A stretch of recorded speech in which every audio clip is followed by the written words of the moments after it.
Hey guys, good morning. It's me T coming at you with a little bit of a morning brain dump because for some reason I feel very excited about today. It's probably because I'm not gonna try to lessen the energy of today at all. I just feel like what was I going to say? I feel like today is a very deserving in a positive way to be optimistic about it. That's how I feel, okay? And long story short, I was just like, you know what? Like, I'm grateful that I got a clean cut answer to come on here and the energy matched up with it. Do you get what I'm saying? Because there's some times that you want to do something, but the energy isn't there to do it, and that's what sucks. But today, I feel like it all aligned, which I'm so grateful for. So that's awesome. Also, I have to say that I'm very grateful for how I feel like I am in the positive dark about things. And I'm going to say that at all times because one of the reasons why I even came on here, and I'm going to even call this, maybe I'll call this version of the way that I do a podcast, the positive dark, okay? Because I feel like there's freedom in it and there's a really good kind of unknown feeling to it, which embraces the mystery and the magical and the miraculous of a lot of things. You know what I'm saying? I'm grateful to feel so also fully alive on this podcast, knowing that I'm live, knowing that it helps me to come alive, which is super huge.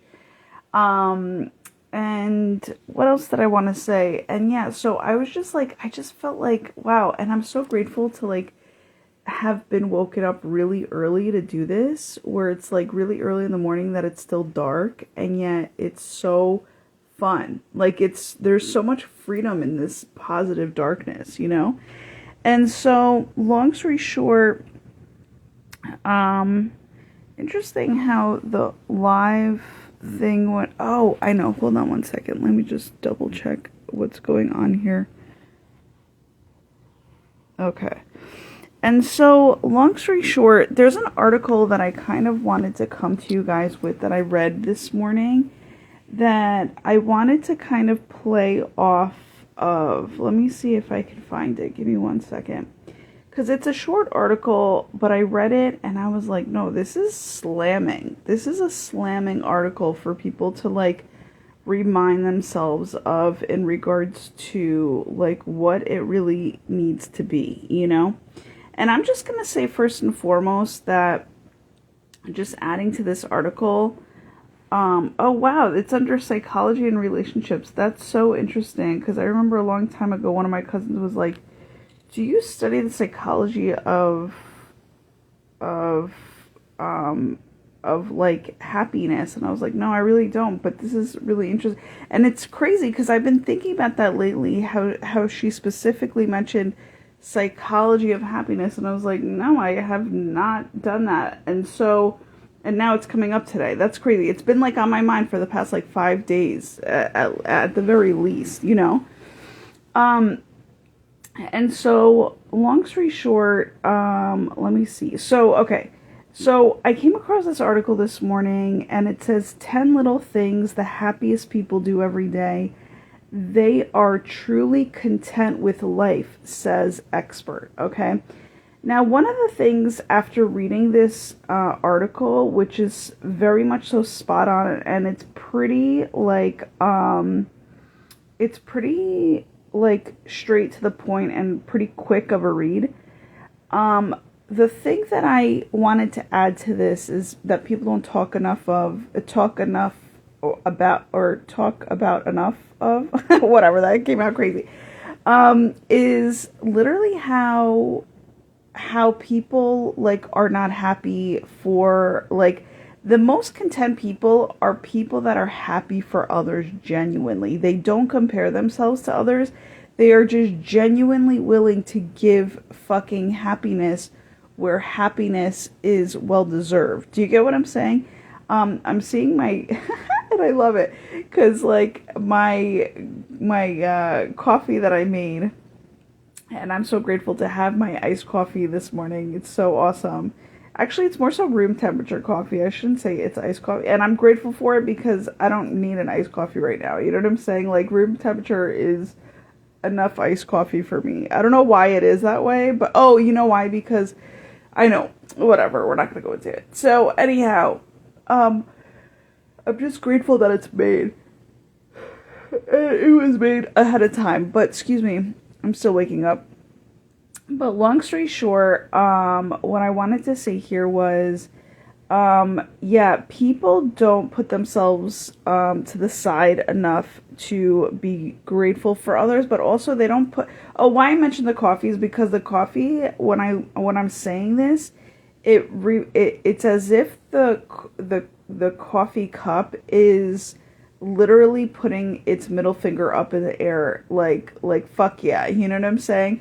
Fuck you and fuck yeah for a lot of people that can't. By the way, it's 314 you I love. Okay, but it's like it's both like fuck yeah, but also fuck you to those that don't know how to do that, especially to the valuable people out there that actually genuinely give them that sort of love, because that sort of love and support is very rare in this life. Very. And so, and especially unconditionally, shut the fuck up. Like, it's so what I'm saying. It's so what I'm saying. So, anyhow, long story short, let me just read you the article because it's very important for everybody to know as a refresher. It says, when life gets complicated, our instincts often lead us down the wrong path. We isolate ourselves when community could heal us, or we dream of endless free time when a new challenge could fulfill us. It's so freaking, that's so good. I actually didn't read that part, I just read the list. I spent 15 years studying happiness, and I've had the opportunity to speak with thousands of people across all walks of life, spanning all income levels, from executives in corner offices to frontline workers. That's super huge. And P.S., all of those people that they're talking about, and the few and far in between, literally is, in order to be happy, you need to realize that everybody's on the fucking same level, and that is the truth. And that's how you unite people. That's where the harmony comes into play out of your happiness, okay? So I like that harmony of happiness, or harmony when it comes to happiness. I love all that. Harmony, happiness, that's huge. So it says the habits of people who are truly content with life. And by the way, the word content has been my highlighted motherfucking word of basically the past, I want to say, year and a half, where I've realized that it's really not about happy. Happy is really kind of reaching too high. Joy even is reaching too high. Because a lot of people, if they don't feel happy, if they don't feel joy, they're like automatically miserable, automatically depressed. And it's like, dude, like, we're not kids anymore. Kids have that joy. You know what I'm saying? Adulting, you can find joy there, but really the maintenance of contentment is fucking super huge, and people don't talk about that. If you are content and happy with yourself in this life, I can cry because that is so super huge. Like, and just recently, and I'm going to tell you something right now, people are coming out of the woodworks in my life in regards to riding my fucking coattails on how I do life. And I've literally, and talk about contentment, part of the reason I woke up content, and extra content at that, I'm going to just say, is because it's very supportive to why I'm even on here. And it was more so about, I was like, oh my God, hey, I get to teach about happiness and all that, like contentment, happiness, joy. Like, I get to be a teacher and inspiration of that. Like, that's so fucking fun, you know? But also, I felt the need that I needed to purge out a lot of things, and a lot of things needed to be talked about. And a lot of it is in regards to contentment and happiness and what I've been learning for the past few days. So we're going to kind of blend the two. And I think it's always going to be that, because I always teach via experience of life, and I'll never not teach out of the non-experience version of my life, because it all fucking matters to me. You know what I'm saying? Which is another thing that people don't realize. When you're a content person, almost everything matters. Like, almost, there's nothing that does not fucking matter. You know what I'm saying? So you make it meaningful. You have to make things meaningful, or else you don't give a fuck. And when a content person doesn't fucking give a fuck, or stops giving a fuck, there's a big problem on the other person's end. I can tell you that right now. So, so one thing is that I wanted to say here, there was something else about contentment, but, and that's what I was saying about riding other people's coattails is, you know, a lot of people don't realize that the maintenance of contentment within oneself has a lot to do with being able to voice the kind of what came up, what I like to call boundaries, but somebody else recently said policies, okay, which is true. So you have to essentially talk about your boundaries and policies with other people, and hold basically yourself accountable to speak up about it towards another that thinks that they're gonna fucking be what is it called, either misaligned, but also you know, when a person like doesn't give a fuck and they're gonna just like bash it or damage them, or I forgot what it, like, mistreat them. Okay, mistreat them. But there was something else that wanted to come through, that misconduct. I think that's what it is. Wow.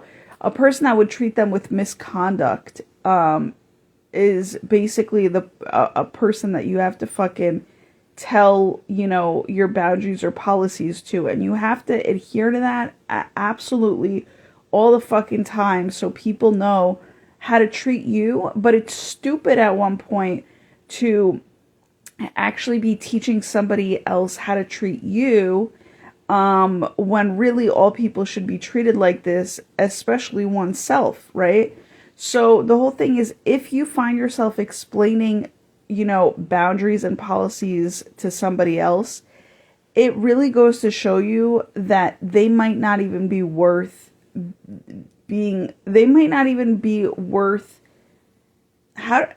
the first way I wanted to come out was being around you. Like, they might not be worth being around you, so that means you might need a break from them, and or you might have to cut them off, but usually it's the cutoff, okay? And then the other one is, it doesn't make sense to basically explain yourself or your boundaries or your policies to a person who doesn't give a fuck about anything anyway, and or finds life to be meaningless, and or always sides with the meaninglessness of life. So, because they're not going to hear you, and they don't fucking value you in the first place. Do you get what I'm saying? They don't value what you have to bring to the table in general. So the whole thing is, if you're explaining that to somebody like that, you know, it may not be worth your fucking time, you know, to re-regulate that shit. So please keep that in mind, because content people normally are content with not teaching other people how to fucking live their lives, honestly. But, what I wanted to say is, I'm so fucking grateful for content, because content is literally you knowing that you have a clear conscience in this life, and you're doing the best you can possibly do with your life and for yourself so that others can also benefit. Therefore, they don't need to ride your coattails because of the fact that you radiate this fucking energy, and that's from both near and far. Okay, so you're doing it for yourself and the world, but literally for yourself, your own world, the world at the communities large, right? But like nearest you, but then also the world's community. You know what I'm saying? And anything in between, you know, the local community versus the entire world, okay? So the whole thing is, contentment is fucking huge in my life. And part of what makes me super content is I stand up for my own feelings, and I stand up for basically being able to high-vibingly teach another person how to treat me, what my policies are, what they can't no longer do around me because it just doesn't what they're doing doesn't fucking make any sense. Do you get what I'm saying? To themselves first and foremost, but then also to me as a ricochet effect, you know, bouncing that energy off of themselves onto me. It's not going to fucking work that way. You know what I'm saying? And the whole thing is, there's a confidence there that is also hated on, PS. So if you're like content with your life and you're doing things in a very sweet way where you're not really hurting fucking anybody, there's a lot of people that literally don't like that shit. They don't like that you fucking feel an ounce of content in your life. Meanwhile, it fucking helps them, and yet they compare themselves to you, and it's just like, there's really nothing to compare to. You just need to work at it. And that's basically what it is. That's why I get pissed off so, and you know what? I used to get pissed off because I don't really get pissed off anymore. I'm just like, and I'm no longer going to even get sad about it because it used to be pissed off and then sad and then whatever. And I'm like, why the fuck am I processing this fucking emotional bullshit that I didn't even fucking do? I didn't even create that shit. It's literally people that are just not happy for you or are not happy with themselves first and foremost to then not be able to be happy for you. They don't have the capacity to, essentially. And that's all, to me, that's all fucking super sad. You know what I'm saying? Or was super sad. Now I'm like, now it's about my coffee cup, how it's saying like, fuck you. You can fuck off, fuck you, or let's fuck it up together. Or, you know, like those are your, or fuck off, right? Like, it's just like one of those things. Like, it's like, use the fuck off method in all the different ways that it comes, because of the fact that it's like, now we've outgrown this bullshit. You know what I'm saying? Like, we were with you at one point. We tried to fucking solve these fucking problems within yourself. You know, I tried to be there for other people. Now I'm like, nah, if you don't fucking get it, you don't fucking get it. And that's not my fucking problem. Go study contentment, go study philosophy, go stick to those fucking things as a lifestyle, not even a diet, but if it has to start off as a diet first and then turn into a lifestyle, God bless. You know what I'm saying? Like, some people need to train themselves into being content and into doing what is right. Now, I mentioned to somebody recently, I am not, and this is what showed up in this article, which is so fucking crazy. I mentioned to somebody recently, I am not as cool as you. And hence, therefore, I do not fit in. And so I said, and I'm okay with that now. Like, and I'm not going to like actually kind of like try to even fit in. Like, it's just not happening. You know what I'm saying? Not that I did try before, but it was like the closest to like family that I felt like I was like a part of. But then now I feel like, you know, little by little, it's like you got to get with the program on what's real and what's not. And the thing is, it's like, damn, like I have to let go what I've outgrown. And outgrowing is sad. You know what I'm saying? Because A, you're not accepted in your growth a lot of the times. B, people think you're all too good when that happens. But, and C, it's not like you choose it. It just fucking happens. One day you do wake up or something does happen where there's a shift and then you're just like, ah, fuck, like I have to be real with myself on how this is going down because, it's just, it just is like and that's a part of being content. You have to be real, and you have to be self-accountable for what the fuck is actually going down, and to basically realize it, even in its sadness, that is the case. You get what I'm saying? That is the case of what's going on. What the fuck? Where'd it go? Hold on one second, because it just, oh damn. Oh damn it. Hold on one second. It was such a really good fucking thing. Hold up, kid. Oh no, you didn't. Oh no, you didn't. Hold on one second. Yes. I fucking managed to copy and paste the fucking article. Amen. Alright, so. Ugh, so fucking happy that happened because it literally,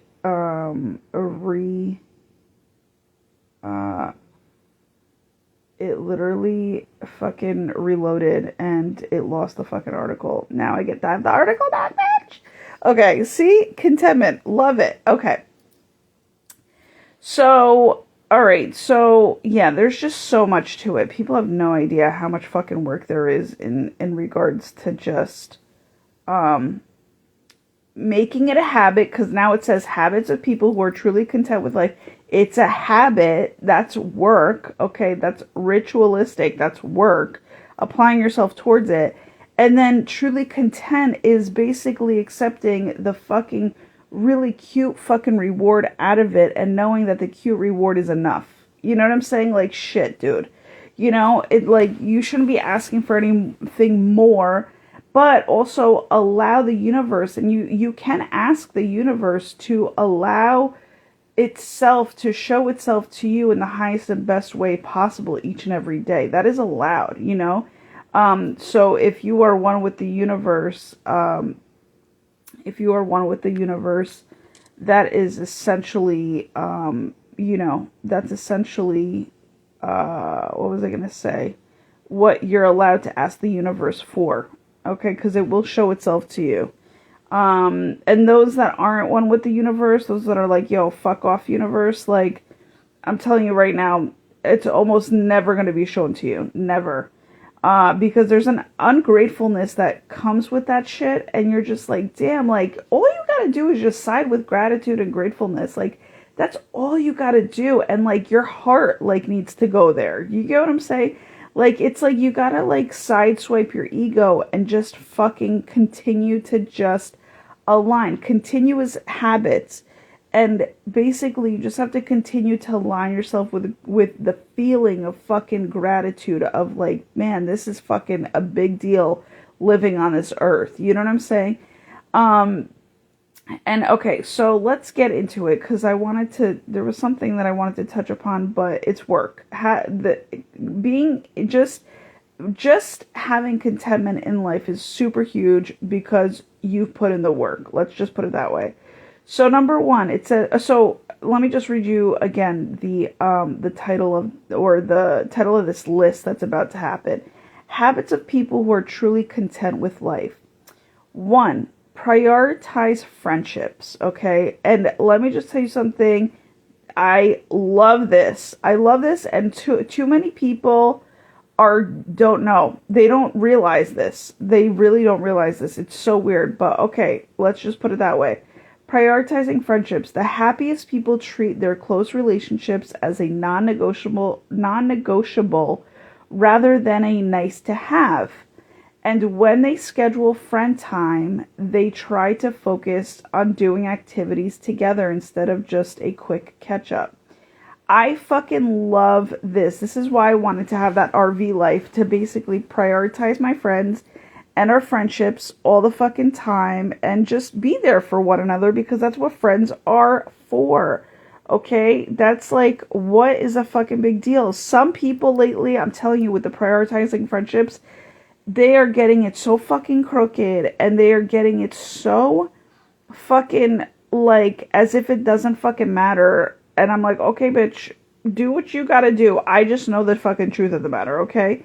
So, and I don't wobble with it. You know what I'm saying? I don't toss myself back and forth. Like, it is, to me, friendships are meaningful. To those that really have a lot to say towards me or towards friendships in general, easy. Thank you so very much. Like, if it's a negative thing, thank you so very much for voicing your fucking opinion. Sometimes the opinions are wrong because they're not aligned with the truth. They're aligned with fucking somebody's ego to be right.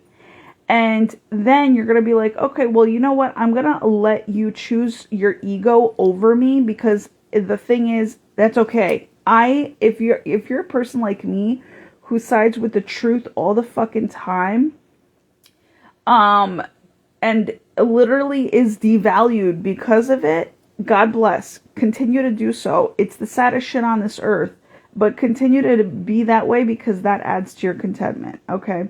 Number 2, resting. And so that's, I think I finished my my idea around that, which is, let people not like you. Let people discern where they deserve to be in this life. Okay. So let them do the decluttering for you. So if somebody has something against you to say, like to your face, like, oh, they're riding your coattails essentially via energy, or via off of your energy or off of your courageousness to say something that a normal person, like normally people would not fucking be able to say, and then they come back tit for tat.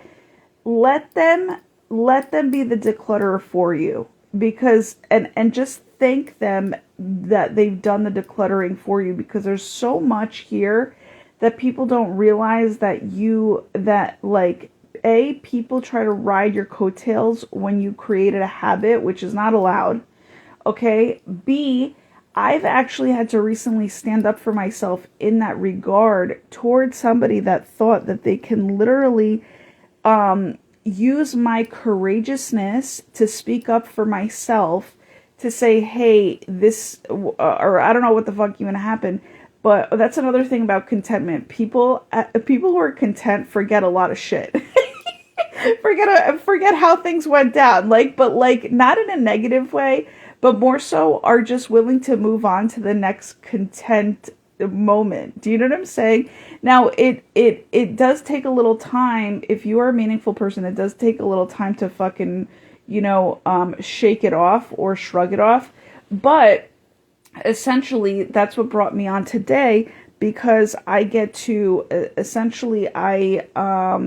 what is it called? Not decluttered, but I was able to purge, my system, and then come on here to actually speak truth about, contentment, joy, and happiness, and basically let you guys know how it is, like I said, with my experience, but also what I know about it, for it to be a for sure truth. You know what I'm saying? So, long story short, I literally had to stand up for myself recently, and this is something that nobody would ever fucking tell you. But the thing here is, I literally had to stand up for myself recently because I brought up a truth to somebody, and it was basically, it was like a raw truth, and maybe a person couldn't handle it. Okay, fine. Then they came back and they were like, well, I feel not, and they even said not to be tit for tat, but then I felt this way. And I said, no, you are being tit for tat. Let's just clear that up right now. And maybe I didn't actually, because I don't remember saying that physically, but I think I said that. No, I did say that physically. I believe I did say that physically. So I said physically, and then I said also, don't try to be courageous and wait for me to speak out of my courageousness and then ride that coattail anymore. It's like, that's basically what everybody needs to know. A courageous person is going to speak a fucking raw truth out there that you might not like, but also you're going to double not like that person, especially so yourself, and especially so the situation. knowing that you weren't courageous enough to speak the fucking truths that needed to be spoken about prior to that courageous person having said something. Do you get what I'm saying? So for me, I had to put that quote unquote policy up to be like, listen, let's clear this up. It is tit for tat, okay?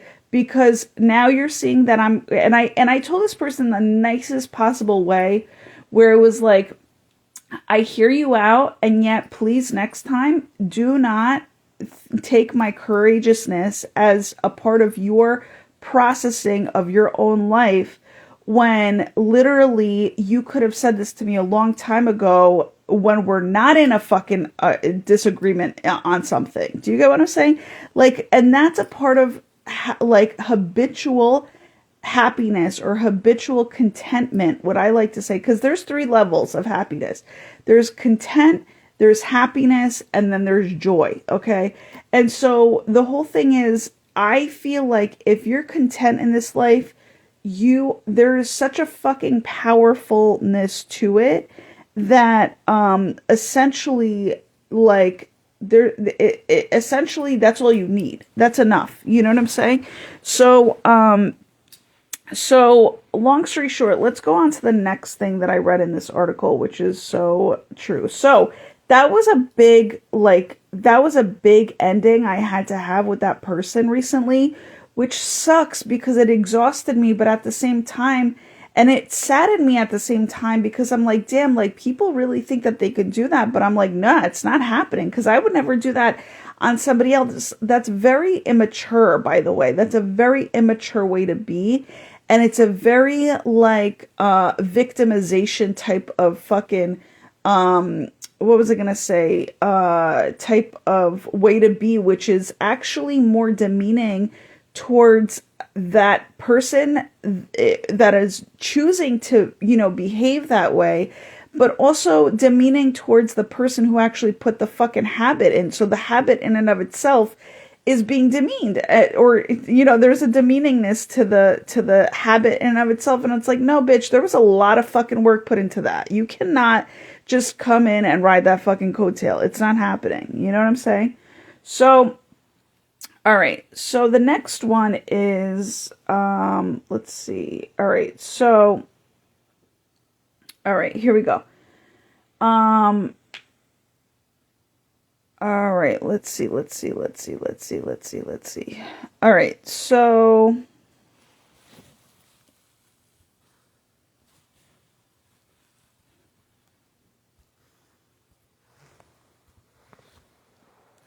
All right, so long story short, let's go into the next thing. All right. There might be a little bit more on that topic that I was just talking about, like riding the coattails of courageousness.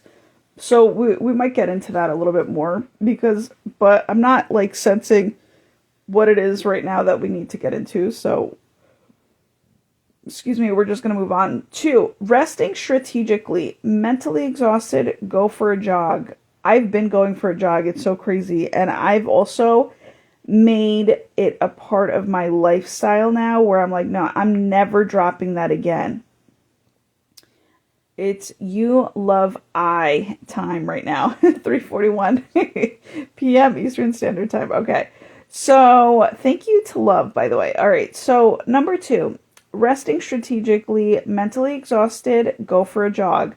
Brain fried from analytical work, do something creative with your hands. The most content people know how to intentionally, which also came out a different way as I was reading it. And I'm gonna, maybe it was magically, also intentionally or magically match what depleted them to their mode of recovery. Now, this is fucking super huge, because I have been all about, like, creativity, all right? I love creativity so much, and I've been doing that with my whole feng shui and with just essentially, like, for the, how do I want to say, motivation of life, okay? Like, if there's one creative thing that wakes me up on my days here on this earth, Like, I will be so content to like go do that first and then see where my day flows from there. You know what I'm saying? And it's not really flows. Like, there are many responsibilities that I need to get done throughout the day, but I absolutely allow for the flow of, intuition to kind of guide me, is what I want to say. So I've been doing things creatively. I've even recently decided that it's creativity over people. Like, I love creativity that much. Also, I'm very grateful to create creative content, but also content that is content. Okay. So creative content is what I actually put forward in this world. And I'm very grateful that as of recently, I've blended the two, which is also going for a jog. So basically, releasing stuff out of my brain that doesn't need to be there, in terms of mentally exhausted, and then analytical work I do on a moment to moment basis. So when you're talking about creativity gets me out of it and in flow of just like a Zen-like manner, which I'm very grateful to just kind of allow myself to be a part of the hum, of which I took that somebody had expressed that as a creative zone or being in the flow. It was a writer, I forgot her name, of the writer of Grey's Anatomy. It starts with an S. It's like Shona, I think her name is. That's how she expressed like what like her creativity is. She gets in the zone. It's a hum, and I love that. And also the hum is, you could be whistling while you work. You know what I'm saying? So you can be jogging with music. You can be listening to music as you create. It's so fun. It's so fun. So, what else? I love blasting music too, just to kind of wiggle it while I work, because I love doing that too. So, it's whistle and wiggle while you work, baby. Bitches. Baby bitches. Bitches, baby. All right. So anyhow, yeah. So next one, 3, engaging in creative work. People who spend time on creative activities, and by the way, my creative activity, you'd be so surprised, is bettering my life. Like, I do it through organization. I do it through updating my money organization. I do it through whatever just needs perfectifying. That's what I do. That's my creative work in this life. And I love doing it. I love it. And so, long story short, that is the creative activities that I have, whether it's now, whether it's cleaning, whether it's it's always going to be organizing first, but then before I organize, I absolutely do clean. So organization to me is a huge motivation to also clean. Okay. Cause I never liked cleaning. I think it's like, it's like, I don't know. It's just, it's like work on top of work, man. You know what I'm saying? But this is what a content person really loves too, is that for somebody to come in and deep clean the fucking shit out of their house. Okay. This is my future. And for me to keep it that way. Okay. Because you have no idea how much that fucking would mean to me if somebody were to come in and do that. And let me just tell you something. I laughed to myself recently because I was like, the amount of times that I've had people try to ride my coattail in having placed a habitual habit in order to uplift and or maintain my contentment, right? But like, how many people try to think that they can ride that coattail in regards to like using it against me in my life? If I charge them like each and every time, like, oh, you fucked up, now clean something for me. Like, if I had if there was like a way that I can fucking do that, bro, my entire world would be so fucking clean on so many fucking different levels. Like, it's not even funny. You know what I'm saying? But also, I'm going to mention it here. Be careful who cleans your house, because that essentially is who's laying the foundation of your house. Okay.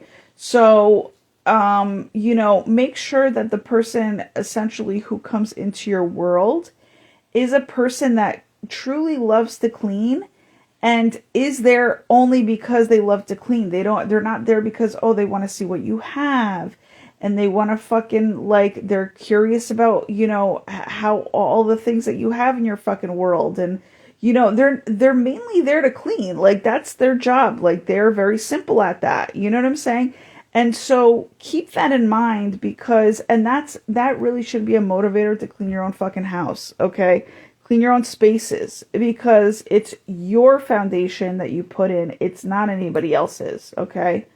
Yeah, or it shouldn't be anybody else's. But to have somebody come in, like, let's say you cleaned, like, you deep cleaned your fucking house, okay? Or your space, and then you had somebody else to come in and just, like, maintain it with you. That's obviously a whole lot better to do. And then, of course, you can, from there, like, if you're the first one to deep clean and then you had somebody else come in to support your cleanliness, that's super okay, because of the fact that you've already laid down that foundation. Do you get what I'm saying? So just know that is kind of sort of how it needs to go. And it's super differentiating in terms of the way that the energy works. So and the way that energy really needs to work like that, because energetically, energy is very important. It's very powerful. And a lot of people don't think that. They don't have the patience for it. And I'm like, dude, you have to, if you want positive results, and if you want contentment, and if you want the joy, and if you, like, you're going to have, like, clean energy be the foundational energy of your life. That's it. That's what adds to your clean consciousness too, but some people don't give a fuck. And I'm like, it's crazy how some people don't give a fuck. It's crazy. And then you want to be fucking joyous because that's all you have in this life, dude. Literally is like, you got joy or you don't have fucking joy. You know what I'm saying? So it's like, what are you going to fucking side with? You're going to side with, like, fucking, stupidity all the fucking time and have that be your lifestyle, for your whole life? Like, that's stupid. You might as well just fucking build, but it is what it is, so whatever. So so number 3, engaging in creative work. People who spend time on creative activities, whether it's cooking, writing, gardening, or painting, report significantly higher levels of happiness. When you create something new or renewed or perfectified, I'm going to just insert there, even if it's a hilariously bad watercolor, your brain lights up in ways that scrolling on your phone never triggers. It's funny because they're saying scrolling on your phone never triggers, but I'm literally having to scroll to get to the next bullet point, which is fucking hilarious. And yeah, it's a positive scrolling. So, okay, that's a funny one. All right, so anyhow, number 4, and going back to what I was saying before, the creative activities can come in ways that you don't even realize, which is basically perfectifying your life in case yo mama never taught you things, and so you have to teach yourself things. That's a creative work, by the way. That's creative, like, application towards your life. So people just need to know that, okay? By the way, I just came up with towards Tina, or Tina towards a creative life. Amen. And cultivating a creative life. So number 4, cultivating community, which is crazy because that's been coming up so much. And I've been dealing with people in my own culture who don't actually fucking get that. Like, they don't fucking get that.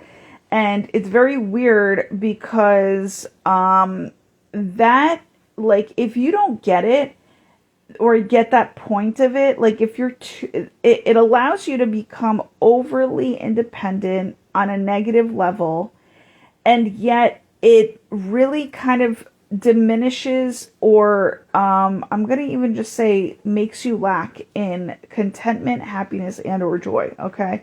And creativity first and foremost. I'm going to just say that, all right? Like if you think that, oh, I got this, I can do this on my own, I don't need anybody, and like I'm not going to call upon anybody for help, like all this fucking stupid like weak bullshit. Like, or, and the weakest one, by the way, that's, and I'm saying that like for real, the weakest ones don't know how to ask for help. The strongest ones know how to fucking ask for help, and they have no fucking problem in asking for it. So I just want to let you know that that is a faux fucking bullshit that we have in this world that exists, and it's ridiculous in how it exists, because it just goes to show you who has more of an ego and who has less of an ego. And when you have less of an ego, you are fucking made out to be less cool, which is true. And I don't give a fuck at this point. And also you're made out to be like, oh, you can't do your life by yourself. Like you're some sort of weakling. Okay, fine. I accept all of it. But also I'm very content with how strong the fuck that it is that I am to be able to fucking ask for help when I need to. And for instance, would you, if a toddler who didn't know something, right, came to you asking for help, would you judge that toddler? No. A lot of us don't know the same shit because we don't have the same mothers.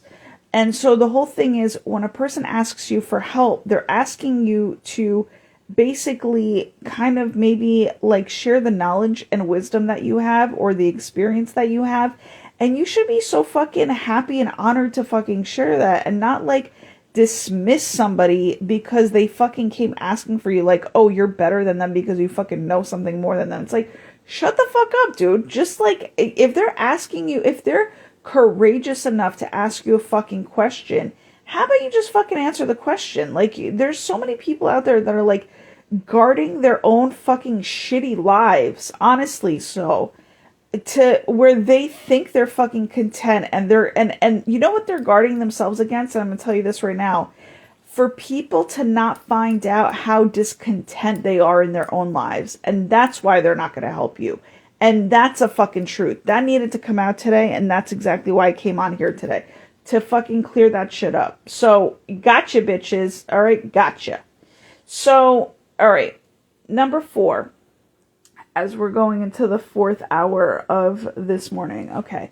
So cultivating community. The next time you feel stressed or overwhelmed, reach out instead of pulling in. Help someone else, or find a cause that fills you with a sense of purpose. Your brain might protest at first, but your happiness will soar. Now, it's very interesting because I've realized that purpose has a lot to do with one's calling, but also bringing value to basically the quote-unquote marketplace, or the quote-unquote community, which is me doing this, the world's community, when I fucking pop on here. So I'm very happy to do that. Also, I'm very grateful that I have the job that I have, because it very much so cultivates a type of worldly community that I also get to tap into. And I'm extra grateful for my job, because let me tell you something right now. I just not clicked into my job, but somebody had sent me a message via my jobs app to basically ask me how the fuck it is that I'm doing. And I just read that message. Hi, how are you? Right?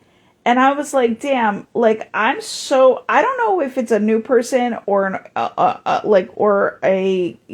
client that I received through this app, that basically like is like a client. When I say received, I mean we connected, you know what I'm saying? Or we found each other through this app, you know what I'm saying? I'm very grateful that like I have clients who actually check in on me too. And that is so fucking huge, because that goes to show you that you're really doing something right in the cultivating of a community. outside of yourself, which is super huge. You know what I'm saying? And I love that warmth. People don't even know that warmth is what makes me soar, but also makes the people of this world's universe soar. Okay, so that's huge. By the way, I'm getting turn your soreness into like your like if you're butthurt about something, turn your soreness into soaring, which is flying. Okay. So, yeah, so that's what you need to kind of also keep transmuting within yourself habitually so that you can fucking get the fuck over things and fly a whole lot quicker, faster, more immediately. You know what I'm saying? Be what do they call it? Is it resilience? Yeah, be more resilient in that. So, yeah, so basically that's something that has been, I think, I've been more so, prioritizing friendships. I think I kind of came to an end with that, honestly, because I realized, like, no one else, everybody else is too busy, they don't give a shit, so I'm like, I don't give a fuck anymore. And that kind of transmuted into, well, I'm just going to hang on to creativity, and I'm just going to engage with the creative aspect of my life because I choose that. But also, here's my friendship, my and I don't want to call it a friendship. My doggy daughter is my, closest posse. Let's put it that way. You know what I'm saying? So I'm going to give more of my energy towards that rather than friendship, of the uncaring kind, or like, and when I say uncaring, I mean like when people need time to fucking realize that friendship matters. Like, that's what I mean about uncaring. Like, fuck it, It's weird. But also, with this number 4, cultivating community, that's where I've been growing that. And I've been also dismissing, prioritizing friendships, at least for now. Like, I've been dismissing it because I don't think it's ready yet. You know what I'm saying? Also, not even gonna lie, I was laughing to myself because, the lyric, no new friends, bitch, I am like, and blessings to all of the people of which I've been friends with in the past. Honestly, I send them only good shit, but only good gifts. I'm going to say it that way. But the whole thing is, I'm always about like, and it's weird because I'm not actually like, oh, on to the next, like, I'm only on to the next when I have to kind of get over a hump. You know what I'm saying? Like, when I have to be resilient. But friendships have always been like, I spend a phase with a friend and we like both free up and we move on. You know what I'm saying? So the whole thing is like, a lot of times people are like, no new friends. And I'm like, no, I've realized that I'm all about the new friendships all the time. Like, it's just like, I don't even want like, and the whole thing is, I think it aligns perfectly with how people are very topical about friendships. So like, I feel like, well, if we're going to be topical, then that means I can have a whole bunch of them. And then also I can just move on from them at any given moment. Like, there's like nobody, like, we're all free from each other and free for ourselves. So I don't really have to kind of like, I don't have to go deep with people because a lot of times, like, I feel like if I'm going to have a friendship stick around, I gotta go deep with that person. And that's the only ones that are going to stick. You get what I'm saying? And so I'm very grateful because I get to free myself up from something that was told to me way back when that was like something so fucking wrong with me. Like, oh, T, you can't be like that with your friends. Like, just like, oh, like live with them through a phase of life and then like detach. And I'm like, but why can't I? Like, why can't? And so this is the answer that I got today. It's because I'm so content that I don't have to fucking be attached or codependent on anybody. And yet I'm not going to do it if things are very surface based to begin with, because I'm a very deep person, and deep people need to be with deep people if they jive well, right? So the whole thing is, it's like, let me live a topical life and with new friends all the time, if that's just how a majority of the world functions on a very topical, not, I'm not going to say meaningless. I mean, it is really kind of, it seems like it's meaningless when it's topical to people, but not for me. I feel like I do a really good job at like making things meaningful as it is topical, right? And so that people don't realize that they could be that way, like with both. But that doesn't mean that like I feel like I need to commit to people's lives, like, oh, if like you have like a birthday coming up, or if something good is coming your way, like I'm going to treat it as such, which is topical, which is, oh my God, congratulations, awesome. Like, you know, if we're Facebook friends, awesome, you know, but that doesn't mean I have to come to your functions. You get what I'm saying? So we're going to like treat it very topically, very transactionally or transitionally, but it doesn't have to be, I don't have to be so super fucking involved. You know what I'm saying? And I promise you that I actually don't want to be, like, because I'm very content in my own world, and I actually always, and that's my own truth, I always want to get back to my own world, honestly. Like, that's just who I am. And I'm not afraid to say that. I know that sounds fucking crazy, but I'm not afraid to say that because I've worked very hard towards, my own world being amazing, and I will continue to do so. And so I have to show up to my own world each and every day to then be able to create that. You know what I'm saying? Let's see. Okay, so we did that one. Number 5, not being afraid to geek out. Oh my God, this is the one that I've been fucking working. Like, when I tell you, I just worked on this the other day with a challenge of a friendship that came towards me, that I'm like, this is what I had to own within myself the other day. And it's so crazy freeing, dude. It's sad, but it's crazy freeing, and I don't give a fuck. So it says, not being afraid to geek out. Okay. This is super huge because this actually makes me so happy. Okay. It says the happiest people don't play it cool. They actively seek them out. And that's what makes me a geek, by the way. I'm like a geek. I geek out and I freak flag fly my fucking freak flag. Okay. So the whole thing is, I've recently owned that part of me, and I don't care. And by the way, I feel like I'm the coolest fucking geek out person that is available on this planet, which makes me so happy on top of this truth that is being fucking shared here. Okay. So all right, where did I leave off? They actively seek out the things, people, and activities that light them up. You know the enthusiasm you feel when you talk about an activity you love. That's actually the secret ingredient to daily happiness, which is so cute because you get to geek out. Now, I love geeking out on so many levels. I love taking like courses.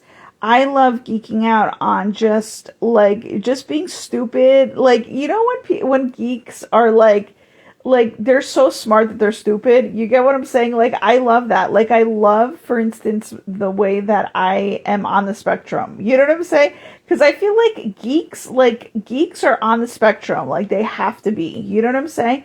Because they're somehow like so out of this fucking world and they're so not giving a fuck about being cool that they just get to be with their creativity, and they get to be with their lives, and they get to be with like the stuff that they absolutely love, whether it's like, you know, an idea or like things to do, or like, you know, just like the simplicity out of life. Like, it's so fucking beautiful to be a geek on this planet. I love it. I love it so much. And I pray for my geekness to like be able to really make me some fucking excess amount of money to where I get to fucking play it cool with enthusiasm. You know what I'm saying? Where it's just kind of like, oh, I found my niche. You know what I'm saying? Fuck it. And then keep on going with it. And I'm so grateful that quote unquote secret ingredient came out in my life. You have no idea. Like, I feel cool due to the fact that I fucking owned my geekness out loud to, you know, basically one person that was close to me, and that essentially their family was close to me, and essentially also their family was cooler than I was. Like I said, like I said it out loud, I'm not cool like you guys. Like, and here's the thing, I am definitely both cool and fucking geek, but in that moment, it's like I decided that I'm actually going to side with geek for the rest of my fucking life. And you can judge me for that all you want, because that's essentially what it came out of, is I was being judged for being a fucking freak. And a freak also translates into being a geek sometimes.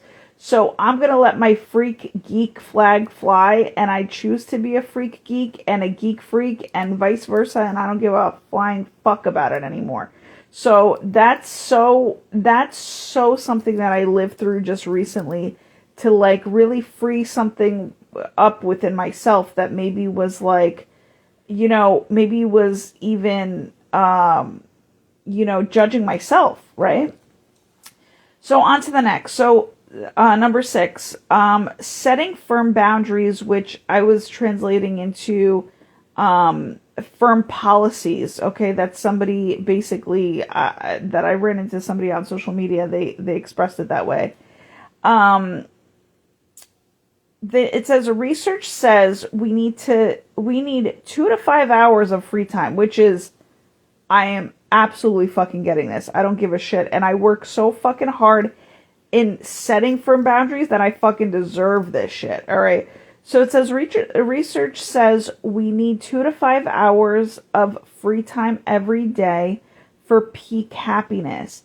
Happy people protect their me time, and they know that those work emails can wait until later. Yo, when I tell you, now do the math. We literally have 60, and I'm about to do the math on this. Hold on one second, because let me just write that down, because I have to be able to write it down. Or okay, I'm gonna say did the math. I'm creating my to-do list for the day on let's say 5 hours. Okay, we're gonna work with the max capacity here. 5 hours of free time, which is, by the way, that frees the fuck out of me. That frees something out of me, man, because what did it say? 2 to 5 hours of free time. Okay, so I'm going to say, I'm still going to write the, in parentheses, 2 parentheses 5. Okay, 5 hours of free time. Like it being, because if we're sleeping 8 hours of sleep, that means we get 16 hours a day to do something with, right? But then 16 hours remaining,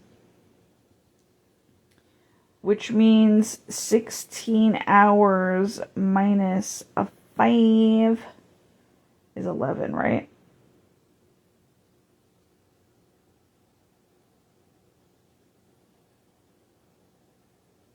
All right, so let's just see. Yeah. Damn, I'm fucking sweet. Okay, so, all right. So, that means you guys, that means there's 11 hours left, okay, for you to do something with, okay?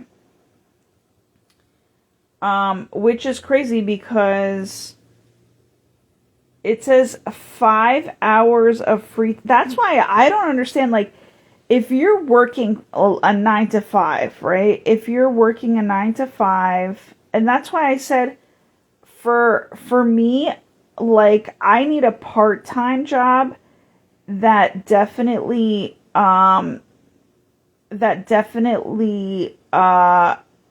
pays me like a full-time wage. Because that's the only way that I'm going to be able to basically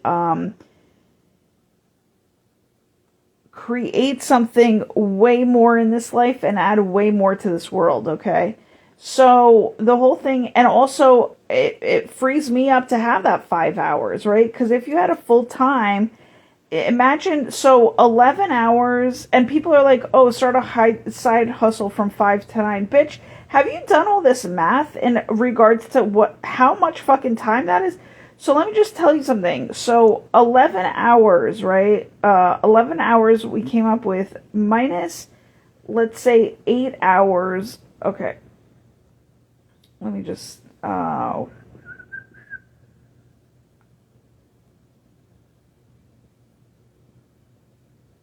because 8 hours is a whole entire workday, right? A full-time work day.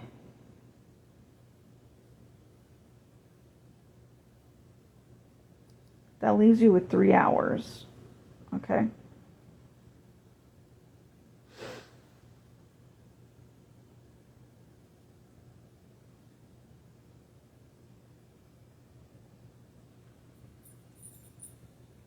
Three hours, okay, of which I guess can be done from not the 5 to 9, but maybe 6 to 9. All right, so I'm going to just say 6 to 9 to do something with when you come back home.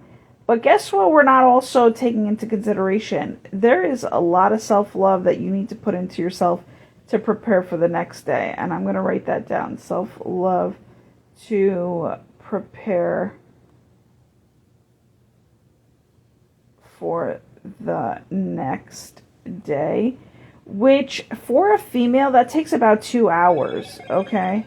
2 hours at max for a female. And that's just to take your fucking sweet ass time, okay? Which leaves you with 1 hour, all right, of, let's say, side hustle or creativity, or whatever the fuck you want to call it, all right? So that's essentially like, that's a real deal. But guess what? That 1 hour, guys, that's fucked up, because if you have a full-time job, that's your travel, all right? You don't take that into consideration. That's your travel, like 30 minutes there, 30 minutes back. Do you get what I'm saying? So essentially, it's like, you know, I mean, okay, what we can do here is we can minimize the 5 hours to, 2 hours, but I want to live my life full capacity. You know what I'm saying? So the whole thing is, it's fucking weird to me how we think that, and what I'm even trying to say here is, as a content person, you got to get on your shit to basically be able to create like a lifestyle to where you have a part-time job that it's giving you full-time fucking full-time pay, all right? So that you are just left at content, you know what I'm saying? And you got to start figuring that shit out, like, immediately. And that's talk about setting firm boundaries. That needs to be a set firm boundary for yourself to fucking at least figure that shit out for yourself to what you need to do. By the way, we're not even talking about cleaning. Oh my God, we're not even talking about cleaning. Let's just say, where's the cleaning, dude? You know? Where's the cleaning? Where's the laundry, right? Where's the cleaning? Where's the laundry? Like, fuck, dude, it's crazy. And I'm talking about this on a daily basis, right? Like, if you were to fucking work 7 days a week, right? Like, this all would have to be incorporated. That's where I'm coming from, okay? So we're definitely going to figure that shit out. And by the way, kudos to the people who told me to fucking keep my readings to not an hour and a half, but an hour, because now it's making sense to me. So thank you for your help on that, which means, yes, I'm going to do my readings for a fucking hour and get paid for an hour and a half, let's say, and fucking move the fuck on. You know what I'm saying? So, and even more so, which, by the way, I think my readings, I'm so grateful. Supposedly and I charge way different for my fucking own personal readings. But in order to kind of, reach out and have new clients and things like that, you obviously have to, you have to eat some shit up sometimes, or you have to be patient with the process, because I think my prices on this app went from $100 for an hour, or it was like, yeah, it was like $100 for an hour, and now it's like $100 for a half hour. So it's fucking hilarious. Okay. Now, and that's why I said, like, people, it's like too bad that people can't see value immediately, unless it's felt. And that's basically what I am choosing to be around new friends about. And I'm only going to actually welcome in new, deeper friendships to where they can feel me out. Do you get what I'm saying? And that's it. That's where it's at. Like, if you can't feel me, and if you can't, like, know the value of me through feeling, you ain't gonna have me as a friend. And that's just where it's gonna be at. That's like my fucking line drawn in the concrete, not even in the sand anymore. You know what I'm saying? Somebody told me that recently. Amen. So talk about setting firm boundaries. That is mine. And I think you can only set that firm boundary. I mean, may you energetically be able to. But when you feel the shit that you've fucking been through, as an experience, in order to set that fucking boundary in a firm, concrete mode, your soul knows that no one can fuck you over anymore. Do you get what I'm saying about that?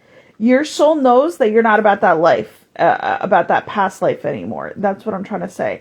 So it's kind of like there's a feeling there that needs to be so fucking deeply ingrained in you to be like, no, I've went through that fucking bullshit, never again. You know what I'm saying?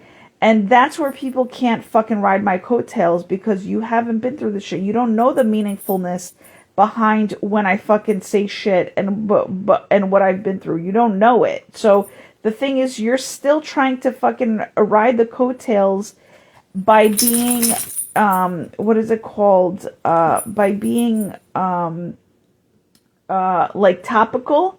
But that shit's not helping you. You know what I'm saying? That shit's not helping you. Like, you think you're going to help yourself by riding somebody else's coattails.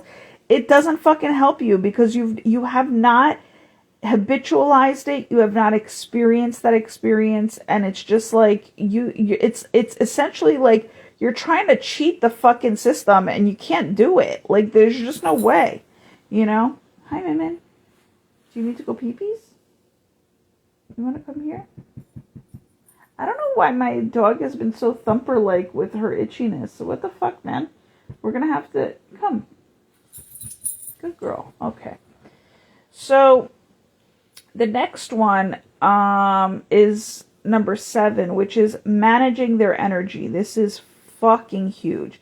And this is exactly why you would have to put some firm boundaries and policies into place, because it helps you manage your energy. People don't realize that. So 7, managing their energy. Happy people recognize their personal peaks and valleys, scheduling demanding tasks when they're naturally most alert, and recovery periods when they're typically slump.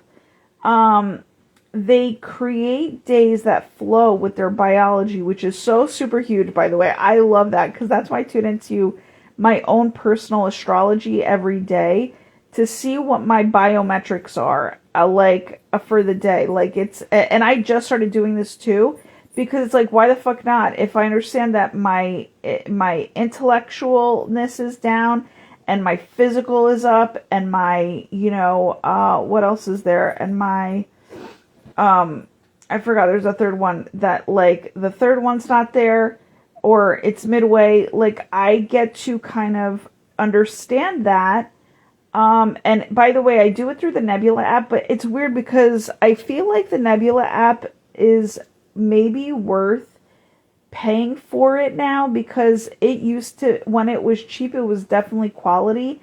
And now I feel like something shifted, where it's like they're asking for monies, which is not a bad thing in this case, because I feel like you might just get better quality by paying for the app, but I'm just not there yet.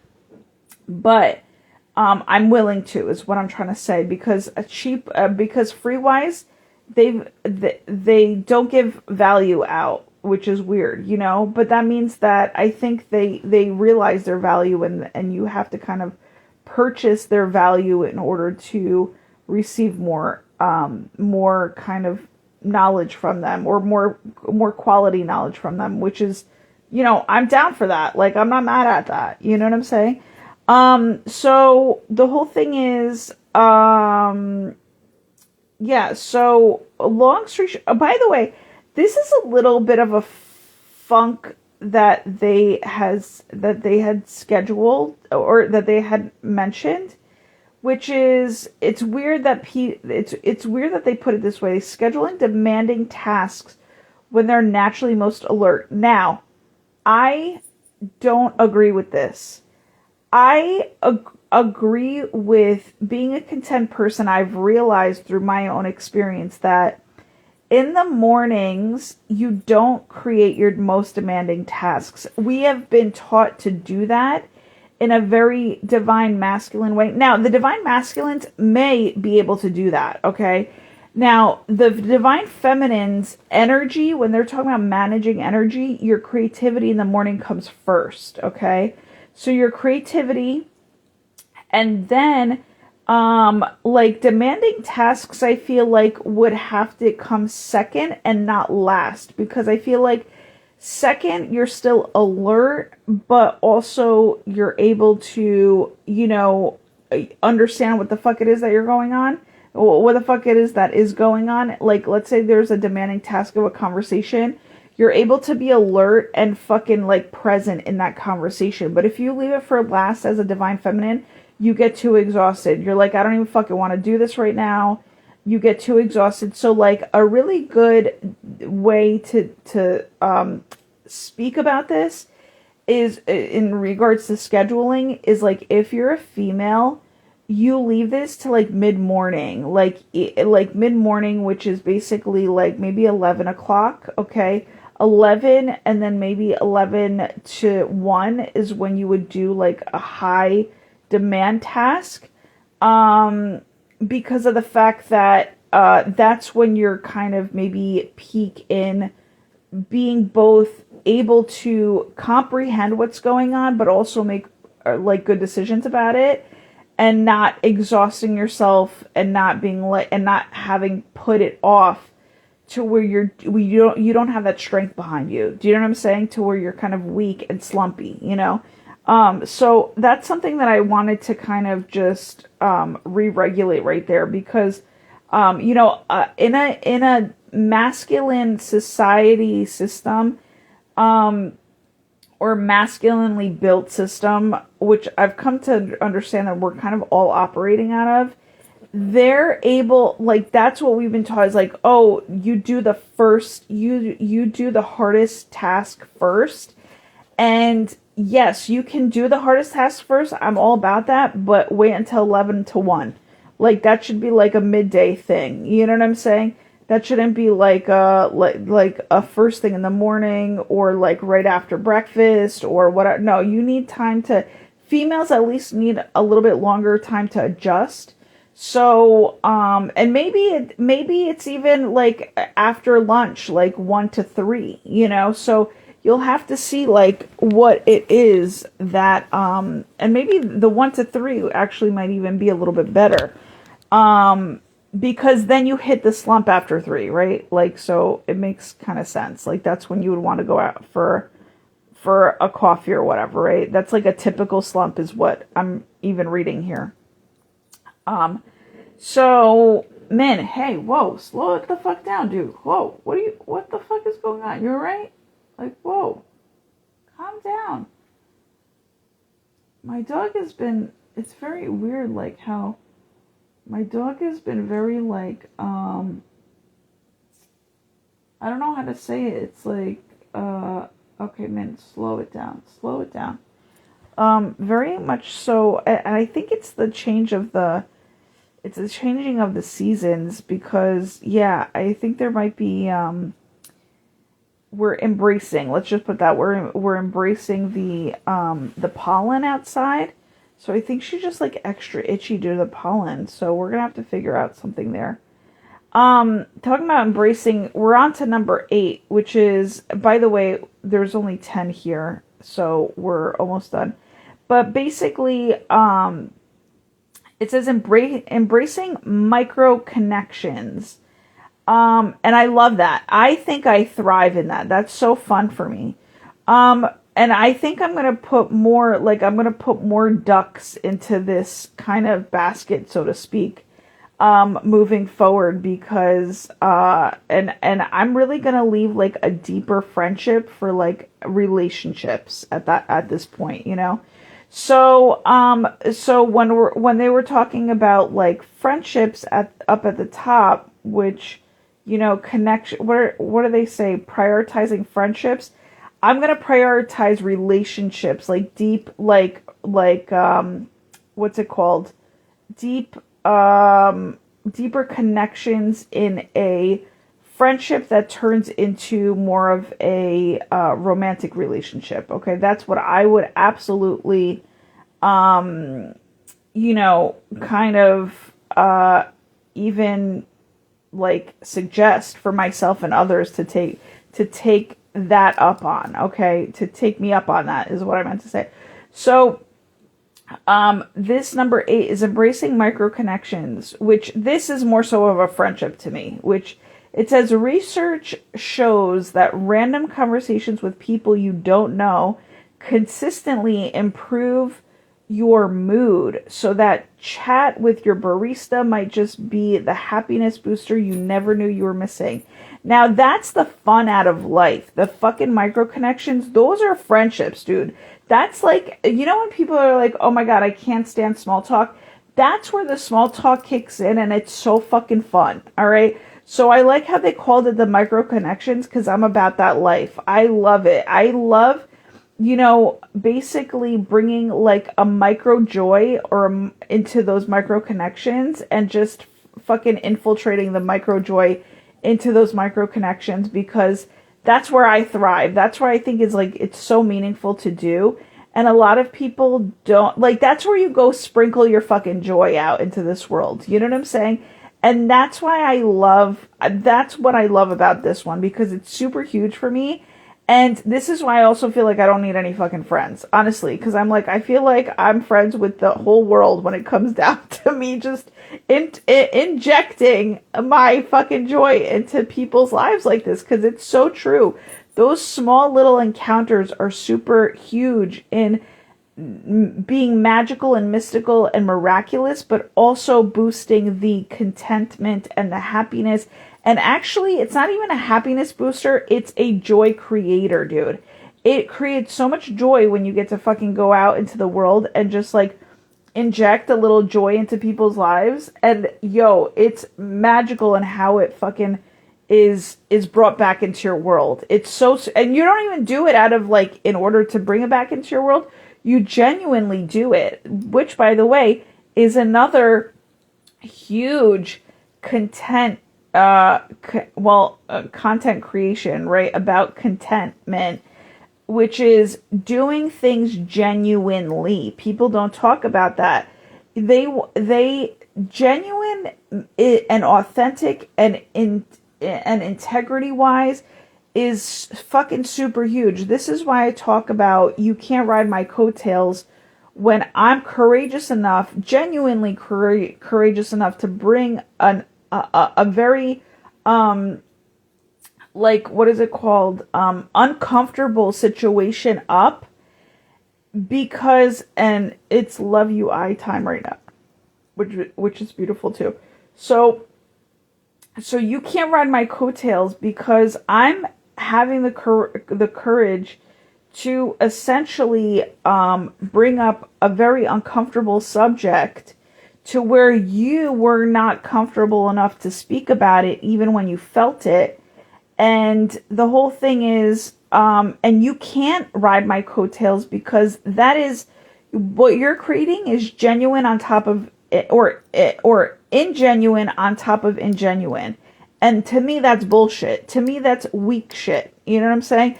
So the whole thing is, you have to be a strong ass fucking person in your integrity, in your authenticity, in your genuineness to be able to create a very high volume and a very valuable and loaded like volume of joy, contentment, and happiness, okay? And if you don't have that, you don't have contentment, you don't have happiness, you don't have joy, you don't have any of that. Just letting you know. And that's what's missing out of your life, by the way. If you're like so fucking, and that's basically what this is even saying is you never knew you were missing. That's what you're missing. And that's also the ingenuineness relates to meaninglessness, which means that you have to become genuine to then create meaningfulness in your life. And that, if you don't have those two things, you don't have fucking joy. You don't have happiness. You don't have contentment. And vice versa. You don't have the contentment. You don't have the happiness. You don't have the joy. And honestly, that's why I'm very able to, yeah, because real recognizes real, right? So this is why I'm able to recognize when people aren't that, and also move myself further the fuck along when I fucking see that shit, because I don't fucking tolerate it. I don't want to be with that. And C, I deserve to fucking move along when I do work on my genuine self, on my genuine goodness, on my genuine meaningfulness. And I transmute all the fucking things that are not of that into that. You know what I'm saying? And it's very much done so with a, I read it here earlier, which is done with a intention. Thank you. That's what I meant to say. Intention. And that's a beautiful thing. All right. So that's what I wanted to let you guys know about. So, going on to the next, even though I don't know if we're done with that one either, but the 9 is savoring the good. Okay. Truly content people don't rush. They slow down. By the way, I've been seeing that fucking so much lately on my own, on my own algorithm, where people are saying like, it's literally helping you out to de-stress yourself when you're able to slow down. And that's been going through my mind for such a long time that I'm like, oh my God, I have to teach about slowing down, because people think that moving fast in our society is like, oh, really, truly valuable. And it's like, but people don't realize that like people try to work themselves up into a slowdown of sorts. Like that's why people want to make a lot of money, is for their lives to slow down. People don't realize that. But literally when you're able to slow your fucking roll, you actually are seen as so much more confident, and people don't realize that. And that's essentially why I like organizing, because it slows your roll to where you don't feel just confident in knowing where your shit is and like where you have your shit to be, like where you housed your own stuff. But, and I shouldn't say shit, I should say like, you know, your quality, meaningful things. But also the things, your essentials, you know what I'm saying? But also, like it, how do I want to say it? It slows you down. It like allows you to slow down and enjoy your life, and just you're able, and that's what I like about organizing it. Like it slows you down to enjoy your life, but it speeds you up to where you have quick access and you can gain quick access to the aspects of your life that you didn't have quick access to before. So there's a confidence in the slowdown to kind of be with your life, but there's also a confidence of speeding it the fuck up when you need to do things on a quicker note. Do you know what I'm saying? And that's super huge. And basically that goes to show me an aha moment where it's like organization is that midway happy way to essentially be with your life and be mindful with your life, but also be able to sway back and forth to when your life needs to be picked up, or your life needs to be slowed down.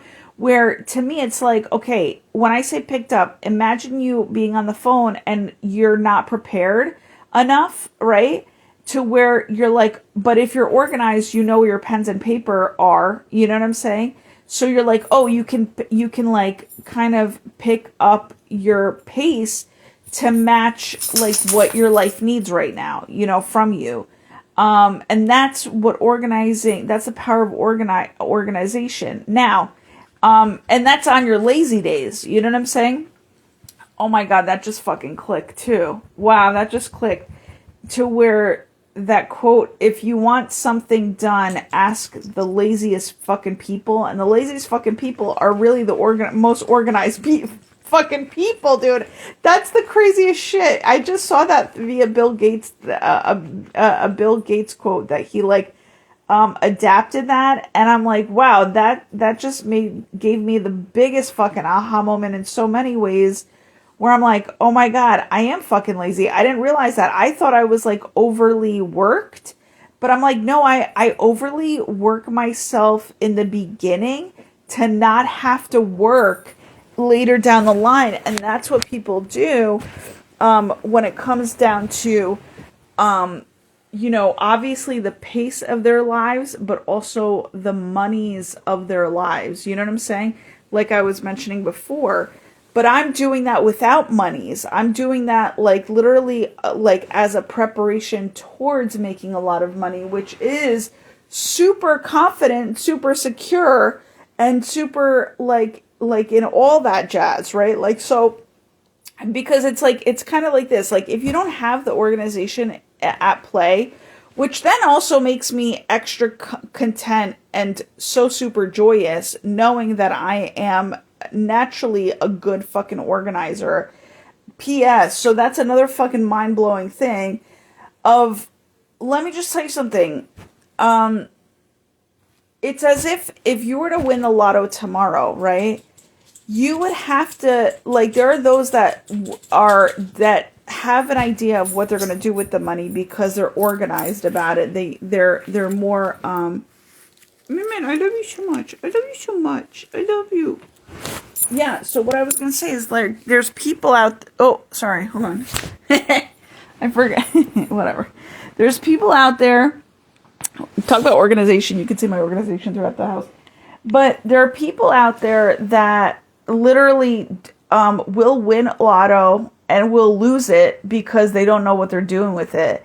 But then there's people out there that are going to win the lotto and they already have everything kind of pre-prepared and pre-organized in regards to a plan of which they're going to do because they've thought about it, they've put things into plan. And hold on one second. That was so weird. Okay. Put into plan, put into motion, or will be able to put it into motion because they've pre-planned it. So basically, essentially, they've done the work prior to them winning the lotto so that they can then be lazy about having to think about the monies when the monies come, knowing that they are going to just adhere to their plan and then enjoy their fucking life alongside of alongside of their life, of their newer life. Do you get what I'm saying? So you could essentially, enjoy your life through the laziness of it all because you've done the work prior to being lazy. You know what I'm saying? So essentially when money comes in, you get to enjoy the money and enjoy your life, as you have done something or put the money where you knew the money was going to go to make it last longer, and you can just feel good. That's what's coming up on the TV right now, that you could just essentially feel good about how your life is going and how you're living it. You know what I'm saying? So that's fucking another aha moment that I'm like, wow, that's crazy. I didn't even realize that. You know what I'm saying? That's super, super big, dude. Super big. So, oh my God, all of that just fucking just holy. Talk about the next one. That's crazy. When I mentioned the feel good, the next one is crazy in terms of flow because it's talking about savoring, right? So, which is or did I just read this? Savoring the good. No, I think this one's the next one coming up. Or I didn't go into all of it, but yeah, it allows you to savor your life, which is so crazy, dude. But okay, so let's go into it. Let's go into the complete aspect of the number 9 because I think I only went midway. So, it says savoring the good. Truly content people don't rush. They slow down to fully absorb positive moments. So they're mindful in their moments, okay, which actually makes you a really good self-manager, okay? The beauty of the sunset, the taste of good food, the feeling of accomplishment. Amen. May we take that into I'm going to put that in my to-do list, in my daily, I'm going to say accomplished list because I don't have a to-do list. I have an accomplishment list. Wow, I'm just seeing the life list on the TV. Wow, I do have an accomplishment life list going on. That's so crazy. I have to watch that show. Who would have thought? And so anyhow, okay. Now, let me just see what else is going. Excuse me. I'm getting a little tired. Woo! It's 443. Love, love you. Moment. Okay. And thank you for that. Ah, shit. Hold on one second. My not my life, but my phone timed out. But also, you could say my life, and this is how I'm going to say it. People also have such a negative idea towards like, oh, you being on your phone and this and that. And I'm like, no, you people don't realize how much my phone is so much fucking fun, dude. So when people are like, oh, you're on your phone too much, it's like, no, I'm just having way too much fun on my phone, but also in a very effective way. And that's, and like, so if you're mad at that, stay mad at it. Cause I fucking figured out a way of which is actually greatness in regards to being on my phone. And my phone is my best friend. Like, I'm not even lying. Like, I have been saying that for the longest time. Like, I'm so grateful to have my phone and my dog and as my best friends, because literally, like, we just get to tap into the best of it, you know? And 444 just came up, which is super huge and super, what is it called? Confirming of all that. So what I wanted to say here was, yes, the life list, beauty of the sunset, which, by the way, is community where people come together during sunset. That's just an idea for both you and I, or I and you, and myself and you, and the taste of good food, which I fucking beyond appreciate lately. And feeling of accomplishment should be coming first. So let me just tell you the order of that. Feeling of accomplishment, then the beauty of a sunset, and then good food. Okay. And when I say good food, it's because, why I left it for last is because people do say that you should be eating to live and not live to eat. However, I choose both on that. And I have placed myself on Weight Watchers to where it's actually, I'm analyzing it so much to the point of like, this is crazy how not the entire world is on it, because the way you self-manage yourself on Weight Watchers has a lot to do with your own personal contentment in this life, and people don't fucking realize that either. Okay. Also, your money management. All right. It's almost one and the same. So I had to say that Spirit is saying. So by lingering in these experiences, they train their brains to experience joy more deeply. Now, I am all about experiencing joy more deeply, which means that me and the idea and the feeling of joy are best fucking friends, dude. I don't need friends when I have fucking a deep experience of life through the feeling of joy and also deep feeling of gratitude. When I feel those things deeply, I don't need you don't need friends. You don't need friends. You can absolutely thrive without it. And that is what I want to say, that that was an aha moment for me right there, actually, because I've been doing a lot of detaching of people, because I think I love people so much that it comes across as codependency when it's not. But even when it's not, it comes through as a codependent type of feeling when I am around people. Do you get what I'm saying?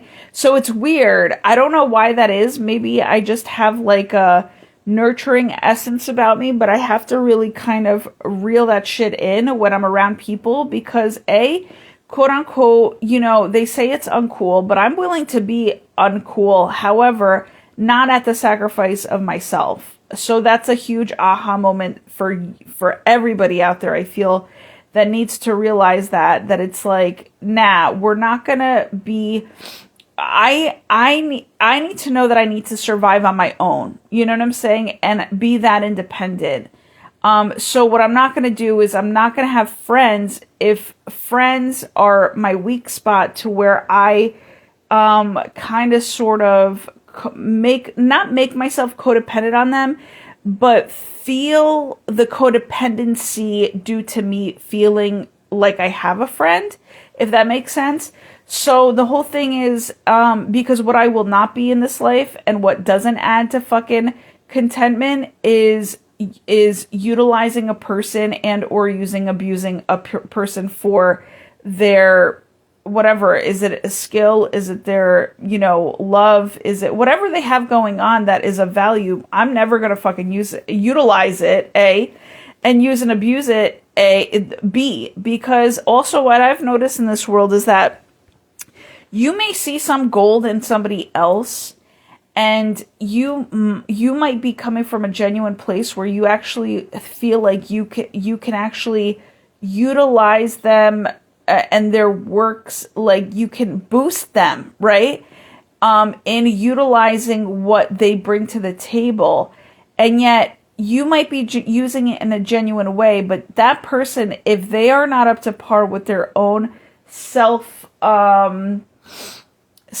joy, I'm going to just say, they will see it as a negative thing, and that is just not going to go anywhere. Like, it's just like a complete halt. So for me, I'm like, nah, I'm never stepping towards any of that anymore. If you would like to offer your help towards me in the future, I may or may not say yes, but most likely I will say yes, because I always say that I need help.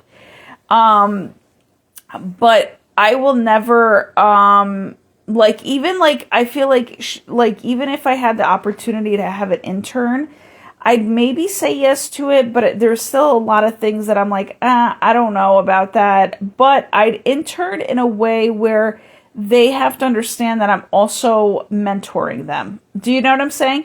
Because the whole thing is, if it's not expressed that way, I feel like they're going to take it in me kind of using and abusing their skills. But I'm like, nah, like, we're actually like, it's a two-way street. You know what I'm saying? You're getting from me, but I'm also receiving from you. So it's a two-way street. So that's what I wanted to kind of, and you can't really mentor a person in this life if they don't want to be mentored. Like, I've realized that, like, only certain people are okay with being mentored. And it's a very small percentage. Like, it's people who are, totally open to, like, not only surviving but thriving, but also loving the learningness out of life. Like, there's so many people out there, it's like crazy, that this is the type of person that I kind of had to, like, veer off track with recently, where I'm like, they don't like learning. They actually don't like the lecture. They don't like the education. They don't like, they think it's maybe even a waste of time, or like they're not even up to par to maybe even wanting to keep learning about life. Like they're not interested. And for me, I feel like that's one of my geek outs is like, I love learning from life. I love learning from every aspect that I possibly can learn from. And it's a part of fucking joy, bitches. You fucking assholes and cocksuckers and cuntsuckers is what I want to say. Is like, dude, you fucking assholes think that it's so fucking geek-like to be like that. And like, you don't realize that that adds to your fucking life in such a positive way. And yet people are just, but also it goes deep. It's not a topical thing. That's what I'm saying. Like, for me, I feel like people think that they're very cool when they stay topical, but for me, it's very cool to go deep. Do you get what I'm saying? So I allow myself to be a geek that goes fucking deep, but I will not allow myself to be a person that hangs out with topical fucking little bitches anymore that can't go fucking deep because they all too strongly are holding to the surface-based bullshit that like they're even afraid to go deep. Do you know what I'm saying? I'm like, I can't fucking stay there anymore. You know what I'm saying? So when you're talking about micro connections, I'll do the micro connections on a very awesome level, but I will not do the fucking, where you're going to hang around me and we're going to have this topical fucking base bullshit. Nah, it's not going to happen. So it's like either very yin or ultra yang. You know what I'm saying? And I'm not doing this midway happy way because it doesn't make sense to do it like that. You know what I'm saying? So the whole thing is, yes, I will have my own fucking me time a lot of the fucking time, even to the point of fucking misery if I need to, until basically spirit says that I get to change it up. You know what I'm saying? But usually I'm never around misery because I'm so happy to be fucking in my own world and by myself. And that's it. You know what I'm saying?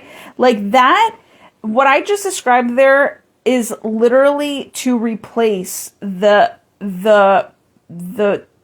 meaningless, close, topical connections that I thought I may have needed in the past, in the very recent past, to where that's being replaced by just me time. I'm literally just doing that. Like it's just one of those things, and I am strongly going to fucking be committing to that because I realize that I put a lot of fucking my own geek-like work into a person that's very topically based that doesn't give a shit half the time.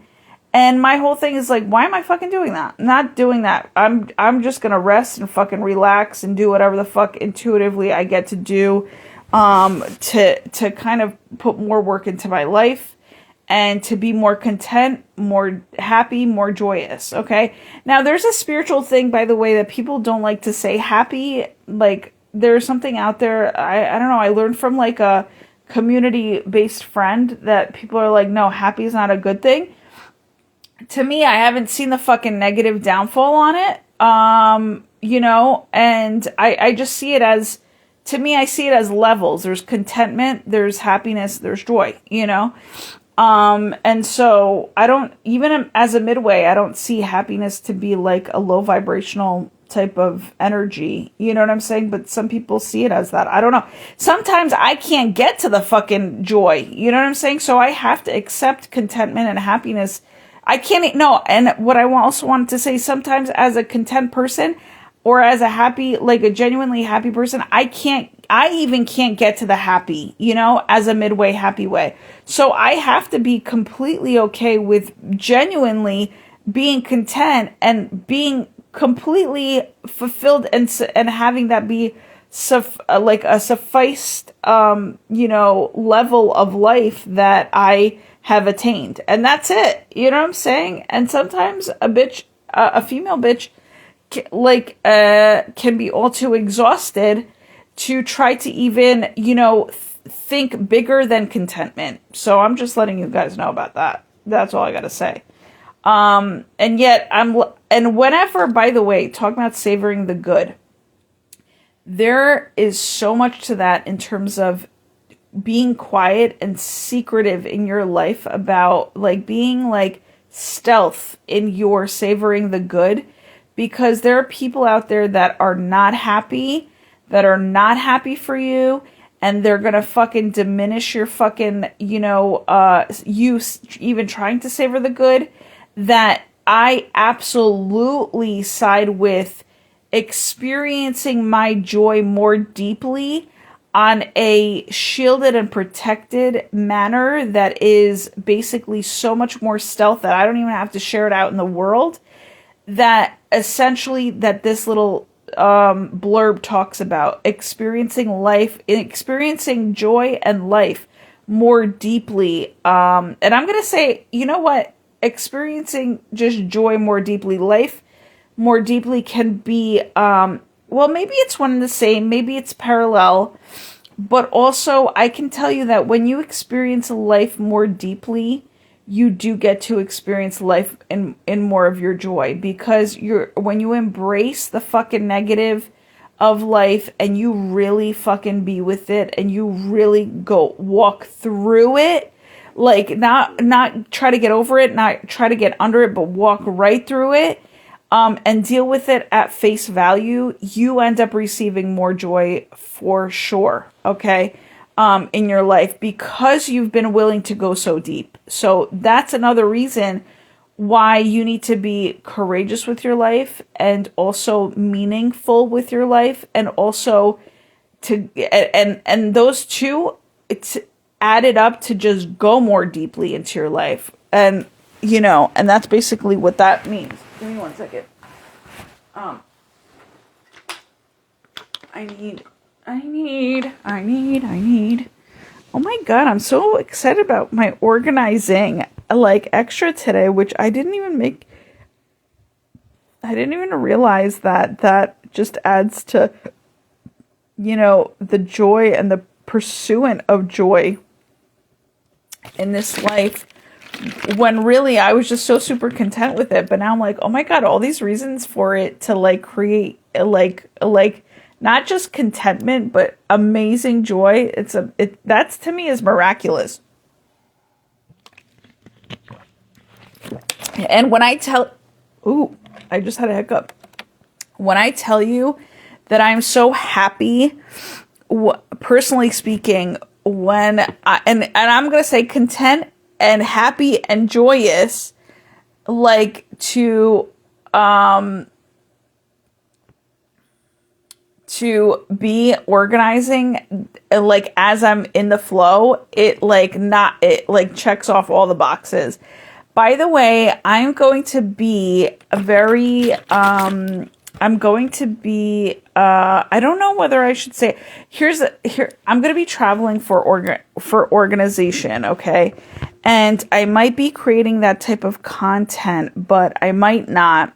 I might actually either create content alongside of it and or reflective content about it. All right. So I'm just very grateful that that's coming up in my future. But please note that is just something that I'm available to do, is travel and organize at the same time. So for you guys to note, I'm so excited that dreams are fucking coming true, and I feel into that today. And I think it has a lot to do with fucking, miraculous,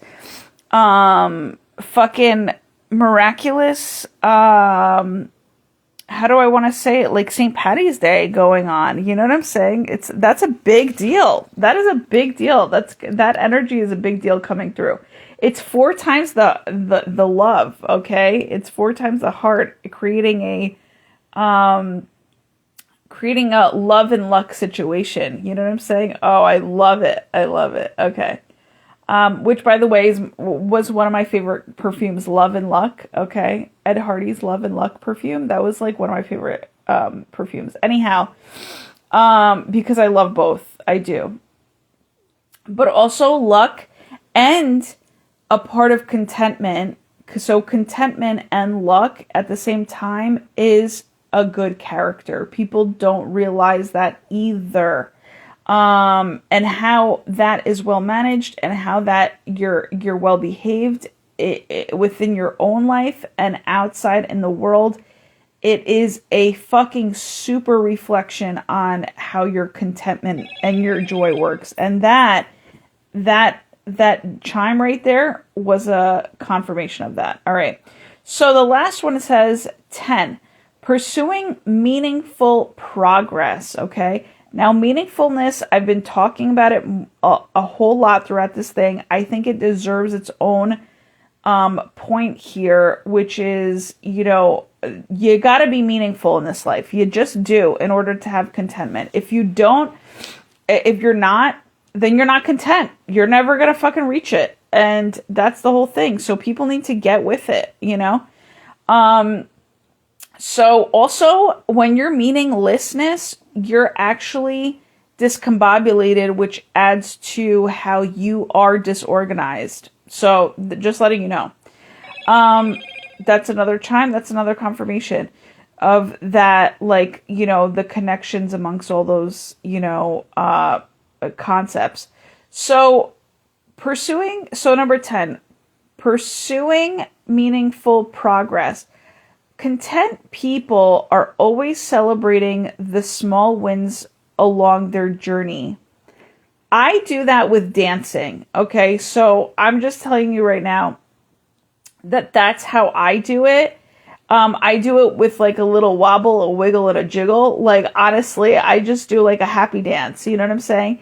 And then I also do it with like a yay, like that's like like you feel the excitement on it, and yet some people are all too cool to feel excitement, which is so fucking weird to me. And I'm like, that's fucking crazy. You know what I'm saying? Because, man, and maybe it's fucking crazy to me because I'm like, they don't, like, we're all humans. We're all going to feel deep. You know what I'm saying? But maybe you don't learn from your deep enough to then feel or allow yourself to feel the fucking joy. Because when I tell you I can go fucking deep, and the whole thing is, it's like, and it gets dark and it gets lonely and it gets fucking, I'm even going to say dingy, which is, I don't even like to use the word dingy. But man, when I fucking went through dinginess, dude, God for fucking bit. You know what I'm saying? The whole thing is, and then I feel joy. It's like feeling the fucking light, and I allow myself to feel that joy. So when I allow myself to go fucking deep and hella deep and heavenly deep, I then allow myself to also like feel the joy, like, and the whole process and progress through it. It's a part of the completion of life, I feel. You know what I'm saying? So I'm grateful for it. But what I don't, as a content person, what I don't rely on is joy to come all the time. I know I need to work at it. I know joy is only like a spurt of the moment. And that's why I allow myself to celebrate it, because it's only around, it's like a rainbow. It only comes around once in a while. So when a rainbow comes, you fucking honor it. You fucking say, wow, thank you. You be with it for a little bit. You know what I'm saying? And so you do that. That's why a lot of the time, this is what's coming up for me. It's really sad when people don't realize when a unicorn or a rainbow healing type of person is around them. To not actually be in the moment with them, like to not actually be grateful enough to be in the moment with them. And the whole thing is, I give that out as a content person. Like, I am in the moment with people. When I'm with you, I'm with you. I'm not on my phone. I'm not, like, I enjoy the time that I get to have with another person that I choose to be with. You know what I'm saying? But the whole thing is, or essentially now it's even better that the universe chooses me to be with. It's not me that chooses, It used to be me first and foremost, as a practice. It used to be me that chooses it. Now I feel like I've gotten so good, and actually I've cleaned it up to the best that I can, that spirit made me choose, or spirit has me choosing it through them to where I don't have to, like, I trust it. You know what I'm saying? I trust it, even if it's for a reason and a season, or a season and a reason, or, you know, that type of thing. Like, if I'm with a person for just as long as I'm supposed to be with them that's what makes me not sad about the scenario of, like, if it goes away, it's like, well, we've done all the work that needed to be done. We've sat through it. We've talked it out. We've discussed. We've mulled things over. You know what I'm saying? And, like, if there's an ending, there's an ending. It's like I'm okay. Like, I'm content in knowing that I was in the moment of that person. You really kind of was utilize that time to the highest and best way that I knew how to do it. And this is also what helps me move on really easily from other people. A lot of times people, I feel like that, you know, that so super are the opposite of what I just described, are the ones then going through a suffering of then missing the people that are of the rainbow-like healers, which means that they don't come around. They're very rare. They don't come around that often. And I'm talking about that often in their own worlds, but also show up in other people's lives that often. Do you get what I'm saying? So the whole thing here is like, yeah, it's like, and so that's what I don't understand. It's like, I don't understand why a person also would devalue this type of, like, human, which is, you know, both a blend of, you know, a rainbow-like healer, but also a unicorn in and of their own essence, right? Like, and I'm talking about an extra unicorn, because I feel like we're all, like, us humans are all unicorns, like, in our own fucking way. You know what I'm saying? We're all very different. But then there's, like, the extra human beings, of which are a unicorn, that show up for other people, and do it in a more win-win-win situation, which is beautiful to actually be a part of, like, in a more harmonious and content way, that people are not, people don't realize when they're in it with them, you know, and they only realize, like, and I'm talking about the meaningless people don't realize it when they're in the moment with them.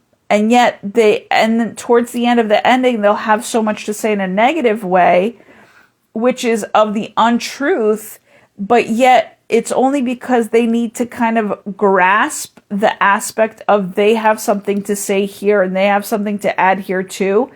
But at the end of the day, it's meaninglessness when you're adding shit to the fucking fire. When really a person who showed up in your world to give you a little, to ignite your own fire, did their fucking job, and now you have shit to say about it, which is negative. Or which is, like, you know, not only negative, it's, like, deeper than negative, because, you know, you have some negative shit to say about it, which is, again, of the untruth. So that's, like, 2 strikes against you.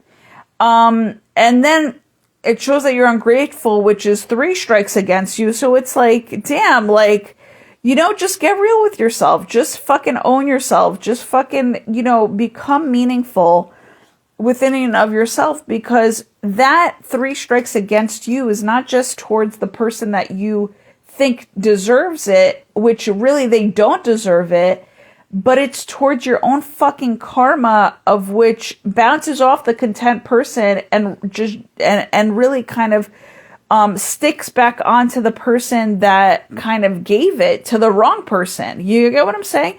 So it's like, and that, like, makes me think of, like, you know, when little kids are like, whatever you say bounces back off of me and sticks to you. Like, that shit is fucking real deal, dude. I just like noticed that. Like, it is really real. Like, you know how, like, kids would taunt each other, like, back in the day, like, when kids would be like, well, whatever you say, you know, bounces off of me and sticks to you. But that's real. That's fucking real, dude. So I don't even utilize that, and I will never, you know what I'm saying? Because I will always be like the stealth content person that like, you do you think what you think, you do what you think is content for you. And if you think that putting a person down 3 times over is good for you and will make you actually content and satisfied within and of yourself and fulfilled within and of yourself, like, you can try that, but I can tell you it doesn't fucking work. You know what I'm saying? So, and I'll just let people do that because I'm hearing, I'll let slept people do that because of the fact that, it's too much work for me to fucking teach about it. And that's why I put these videos out, because I'm not gonna single people out anymore to kind of try to like help them out and lecture them and da-da-da. No, this is my lecture. Take it or leave it. Listen to it or don't listen to it. I don't give a fuck. But I'm not spending one-on-ones anymore with people who at the end of the day don't give a flying fuck about their own self-contentment, let alone another person's, and, you know, and just whatever. You know what I'm saying? Creating more of that stupid shit, stupid animosity bullshit. Like, nah, I don't give a fuck about that shit. And, you know, and I steer very clear as a content person. I steer very clear, very much so away from the people that are not of that, you know, and spirit really, when I'm talking about this eclipse season, it eclipsed a lot of fucking things, or not even, I think I don't have a lot of people around me like that, but eclipsed the last of it out of my world, where I can say thank you to this past eclipse, because I know what I was seeing is to be true. And also, when people talk to me, they have to also realize you're talking not only to a content person, but to a very much intuitive person. So the whole thing is, it's like, you can't fuck with a person who has a combination of that. You can't fuck with them. Dude, it's like they're unfuckable with. You get what I'm saying? And when I'm actually giving you a 1% truth back onto yourself, even if I'm seeing the 99% of the truth, and you can't even fucking claim that as a, you know what, you're right, or you know what, damn, that sucks that it's a truth, but it's the correct truth, and I just have to fucking either apologize for it or, you know, claim it, like, not claim it, but claim the accountability of it. You know what I'm saying? When a person is throwing you a 1% and you can't even do the accountability of that, there's a fucking problem. You know what I'm saying? So the whole thing is, and the 99% of the truth that I'm holding back on, I'll never tell that fucking person, because the truth is love. Love is to be fucking given to those that love you unconditionally. And, you know, and that's been coming out a lot, the 1%ers. It came out 3 times, including what I just said.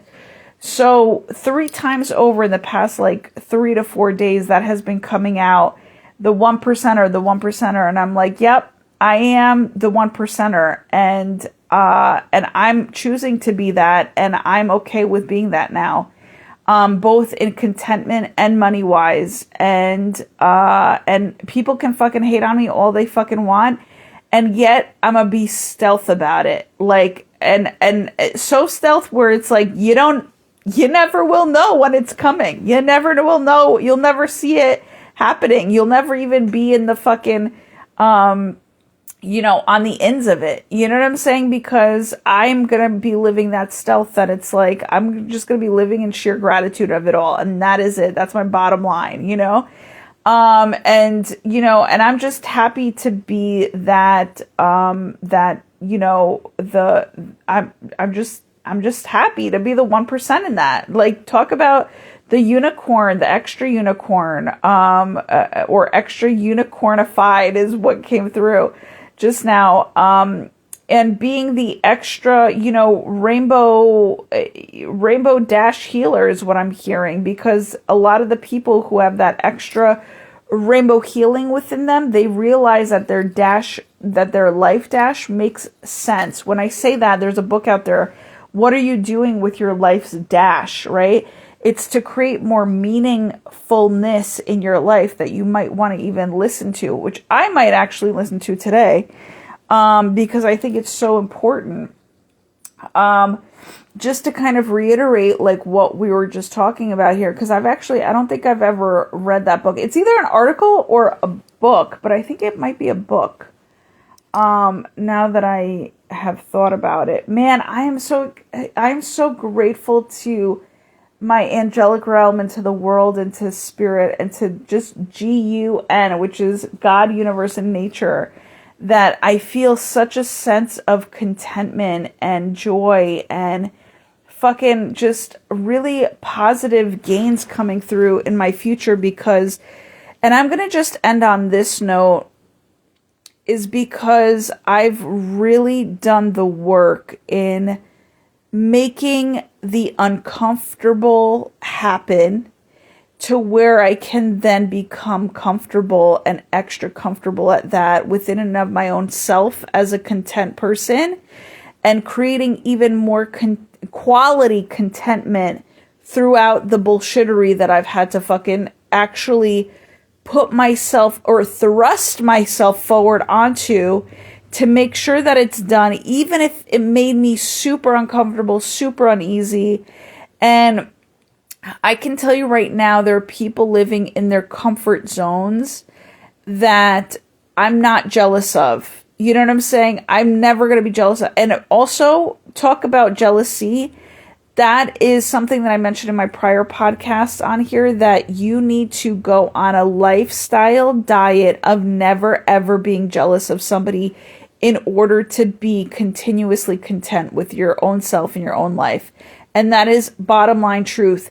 And people think they get it all twisted. Like, they think that, oh, just because I'm bringing up an issue, I'm like jealous of them. And I'm like, if you knew that from a very long time ago, I promised myself never to be fucking jealous of anybody in this life, because I have my own life to be so content with.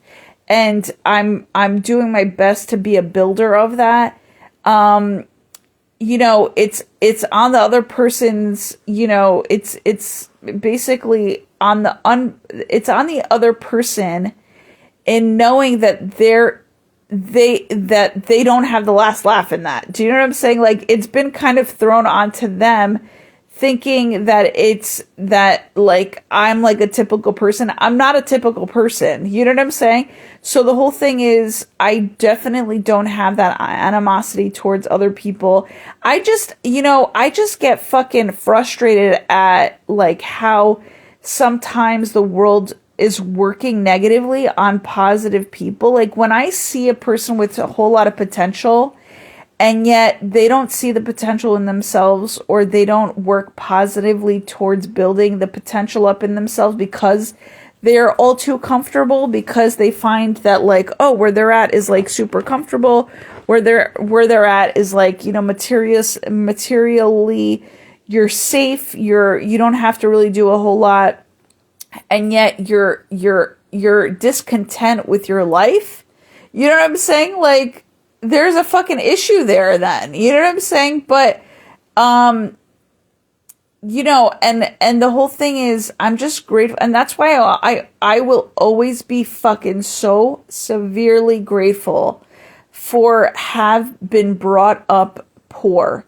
And also my parents even fucking like, even after my father died, like literally, being so, like, grateful, even though there was such fucking hardships in that. Damn, where there's so many fucking hardships in that, where my life, it wasn't just, like, good enough for me to fucking have lived through, like, my father's passing and all the repercussions of that. It's like, no, now I have to live with a person who had to fucking drill that shit into me, that we're so fucking poor, but yet I also have to live with a discontent person that is so fucking miserable within and of themselves, because they're all too topical, because they don't know how to go deep within themselves emotionally, that I had to really fucking get fucking hurled into that fucking, cyclone-esque type of world that I just like prayed to get myself the fuck out of. You know what I'm saying? And the thing is, I can see the light at the end of the tunnel because by the grace and by the miracle of God, I was able to basically receive the different intuitive hits and different intuitive signs from the universe to let me know like what is going on, what I have to do for myself in order to build a little bit better, even though it looks wonky. And even though I've like I have set in stone to myself that I'm not going to have credit card debt in this life. Like I fucking refuse. Like I think it's stupid. You know what I'm saying? But when push comes to shove and survival is needing to happen in order to thrive, and yet you do have to get that credit card to create this little bit of a bridge between where you're at right now, what you're making like basically right now to bridging you into your fucking dreams. Of course you're going to fucking take the credit card. Of course you're going to be like, yeah, I'm going to live a little bit uncomfortably in knowing that I have credit card debt and try to fucking navigate it to where you're in self-control of it being very minimal, but to the maximum of what spirit wants. Do you get what I'm saying? Of what my angels want. And then also ride that hump over it, to get to the dream side of life. Like I'm gonna do it. I'll fucking jump. I'll fucking make that fucking leap. And which, by the way, to end it on this note, I'm a Capricorn. Capricorns are the positive ones are very valuable to their own contentment in regards to not only ourselves but also a ripple effect onto others, because of the fact that we're willing to jump from fucking one mountain to another. So that's been coming up too, is that we make those fucking leaps that other animals or other people in this life or other zodiac signs don't do. We're incapable of doing. So don't hate on us that we actually are able to make those super fucking high flying jumps to where we get to the other side and we land on our fucking tippy toes on the fucking steep angles of a fucking mountain, to which and not even a steep angles, a steep wall, okay, to which we can't fucking even realize where the fuck the miraculousness of it all is coming from, and yet we just do it. Okay, so the whole thing is, hate us to the fucking day that we die, but we make these miraculous jumps and the miraculous landings to where the thing is, it's like we look so fucking crazy and we look so fucking nutty, but we're meant for that and we're made for it. So the whole thing is, and we're still shit scared. Like people hate on us like we're like not shit scared about it, but we just like have a really good way of fucking hiding that shit. You know what I'm saying? And also love on our inner, goat-like selves, because of the fact that we have inner baby goats within us, that are very fucking cute, and they're very, content, and they're very childlike, and the whole thing is, it's like, and yet they're joyous. You know what I'm saying? Like baby goats, like in their fucking joy, are the fucking coolest things ever. They fucking leap. They fucking jump. They fucking, bounce around. They don't give a fuck. They like just have this like, they have this sporadic childlike, like yippee to them. You know what I'm saying? And I'm never going to hate on that within myself when that fucking naturally ends up happening. You know what I'm saying? I'm only going to love on that harder. I'm only going to fucking hug on that harder energetically when it comes in, because we've done we've done the risk taking, to get ourselves there. And I'm very grateful to the leaps and bounds that I've taken that made me look crazy amongst all the people that are too cool to do that, or too stuck in their own ways, or too, miserable in their own fucking ways to do shit like the shit that I fucking done for myself in my own life. And I don't know where I was going with that, but I'm all too happy and content with myself in having done that. And I will continue to do that, because that is what life is all about. It's the risk taking. It's the fucking, it's being the uncomfortable in this life to then being extra comfortable, later down the road. And that's okay. You know what I'm saying? That is okay. And when I say extra comfortable, I mean like extra fucking busted out lazy. You know what I'm saying? Like, I get to be that, And so I'm very grateful to own all of this within myself, which is another thing that content people do, is they have self-accountability where they own everything within and of themselves.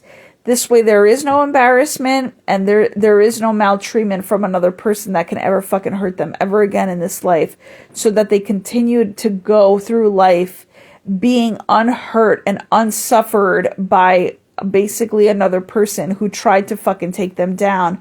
Because people don't talk about how there's a very fine line to helping a person up. And there's something that actually came through recently where it's like, you can't fucking, it's harder to help a person up, and it's easier for a person to fucking drag a person down when they're up. Do you get what I'm saying? So when you're up, it's harder to help a person up when you're up. And yet it's easy for a person that's below you to drag you the fuck down. Like, and I was so grateful to have come across this content to let me know that, guess what? In this life, I've tried to help people up when I was right beside them and they didn't see that fucking shit happening. That when my life gets extra comfortable and I get to be extra lazy to where I don't actually need to come through and help people up, I'm going to embrace that aspect of myself so fucking hard, even if people have some shit to say about it. And that is, and especially as a female, especially so as a female. So I'm letting you guys know that I've actually detoxified my life in that type of way. To where, and if you guys don't know about the content that I'm talking about, if you know, I don't feel like a lot of people know about this content, but it came across my way for a reason. I'm going to utilize it to what I've learned from it. And I literally will, with gratitude, let go of my past, to detach from it, to fly way higher, and send gifts from afar, and send blessings from afar, like which really are good thoughts from afar. And in that sense, that's the only thing that I will be able to do. But also, first and foremost, and it's for the most of people, because they're never going to come through for me, personally speaking, I will pray for myself, and I will come through for myself, and I will uplift myself. That's first and foremost. And if you think that's selfish, good, because that means I'm doing something right in my self-loving way, to where I can be self-righteous in a positive and healthy way. And also that helps me essentially come through in sending positive vibes for those that either are specifically on my mind, or as a collective on my mind, and different types of collective on my mind. So the whole thing is, it's like, I'm going to send the uplifting energy towards my way, and I'm going to send the money vibes towards my way, and I'm going to send the miraculous vibes towards my way, just as I would have towards a person that basically I was right next to, shoulder to shoulder with. And they did not see the value in me. You know what I'm saying? They didn't see the value of what I was giving to them, of what I was sending them. And they were actually, crazily enough, choosing the opposite aspect of me for their lives, which I then had to, experience the fucking sadness out of that, because I'm like, it's not just me that you're trying to detach from or pull away from, or you're trying to demote me as a friend, but through your actions, I'm seeing that you're like, you don't give a fuck about me actually being around you. You're actually choosing the fucking negative people to be a part of your world, rather than just detoxifying your world and being with people like me and or better. You know what I'm saying? So it's like, wow, that's really fucking crazy. That's when I just kind of like, I went through my last waves of that with a specific and particular person, and I was like, you know what? Like, I don't feel like being sad for another person who doesn't know how to choose better for themselves anymore. When really I've been trying to do the best and choosing the best for myself consistently and continuously all throughout my life, And when you're devalued a lot of the times, like, and when I said that, like, kind of midway in this podcast, where it's like, if I accumulated and gathered all the people that devalued me and asked them to do one task in my life for me, out of just sheer, like, here's what you get to do because you fucked me over, or here's what you get to do because you have it fucking, like, wrong, or you misconstrued the fucking truth, or you kind of, like, you saw me in a different light than what the truth be told is. Like, I would have my world spick and fucking span if that was literally like, what is it called? Like a timeout for you to fucking take. Like, what is it called when you put a person into, like having that person, kind of show up and do like what is it called when you're putting a person in, I'm going to say timeout, but like, I forgot what it is. Like, I don't know. I can't remember the word, but basically, doing something positive for the something negative that you kind of put out there, like if I put them to fucking work, dude, my life would be extra fucking like jamming, you know what I'm saying? But the whole thing is, I let people freely go. Like I would know, I'm just coming out of comedy with there, you know what I'm saying? That's comedy.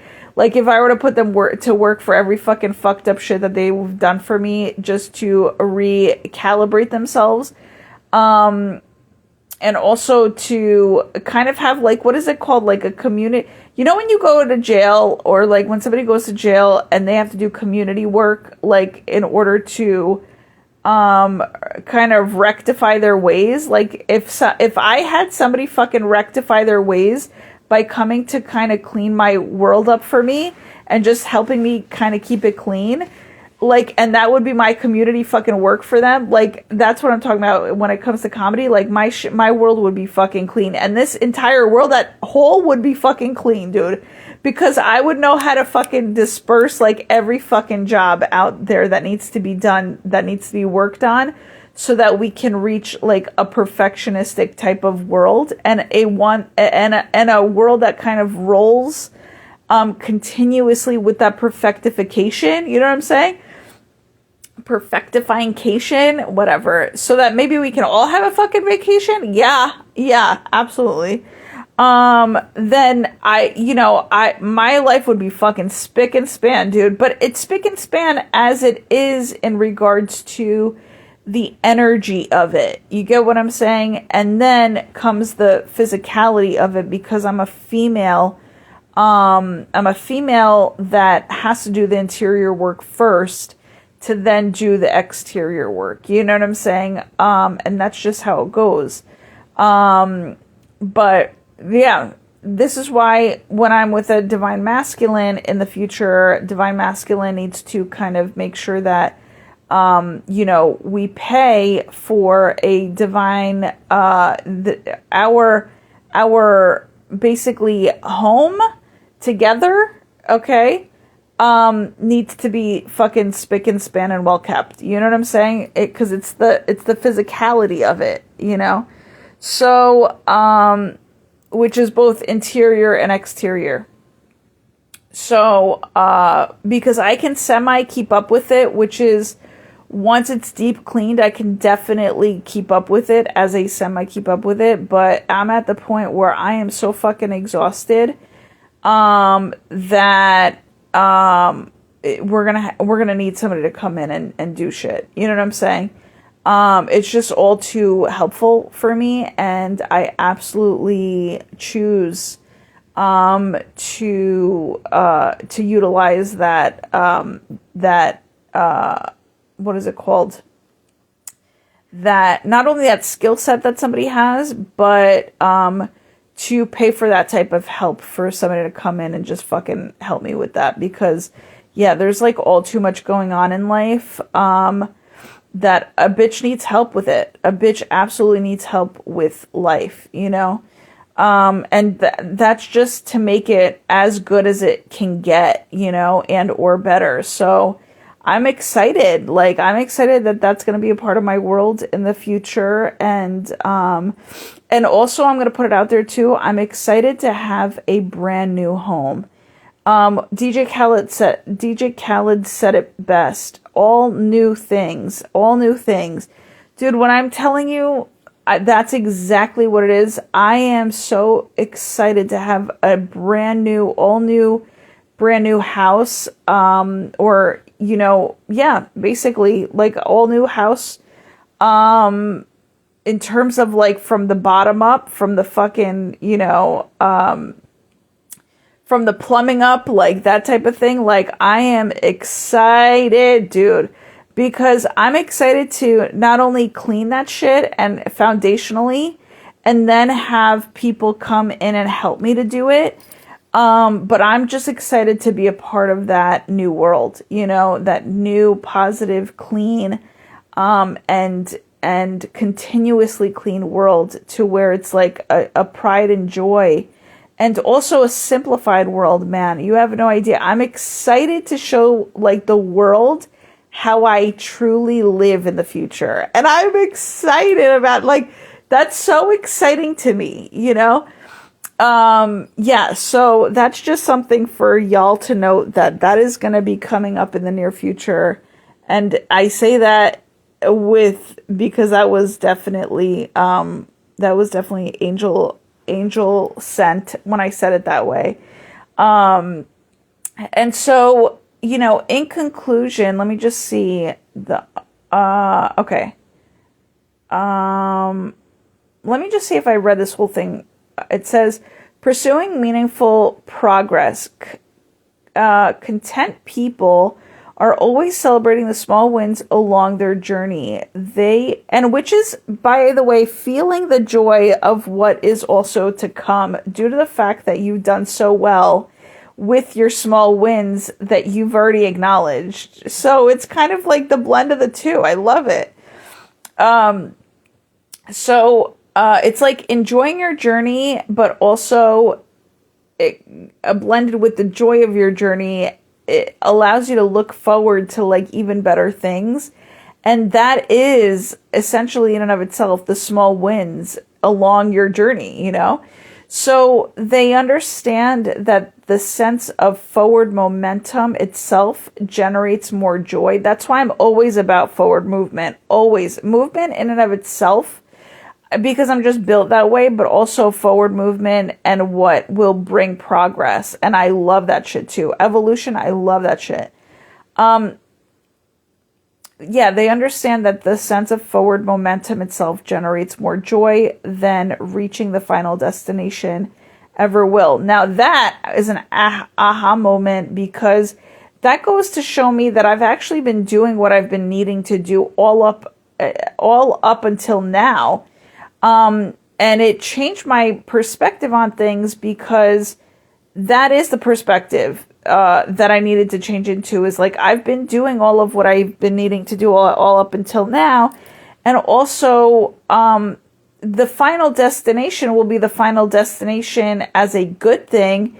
But I don't really need to worry about that, because I just need to really kind of focus more on just creating more enjoyment and creating more joy and enjoying the joy when it comes through. Those are my 3 things that I just need to keep on focused on, and building those 3 things up so that I can, so that when I reach the final destination, it'll be like ever more so fucking fantastic. Do you get what I'm saying?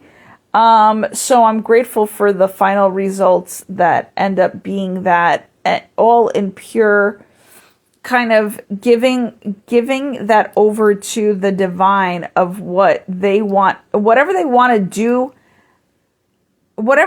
do my joy up with, to create the final destination of a reward with. Like, I'm down. You know what I'm saying? Like, it can't be negative. It can't be bad. So I'm down. I give all the fucking enjoyment and the joy and the combination of that, and then the enjoyment of the joy.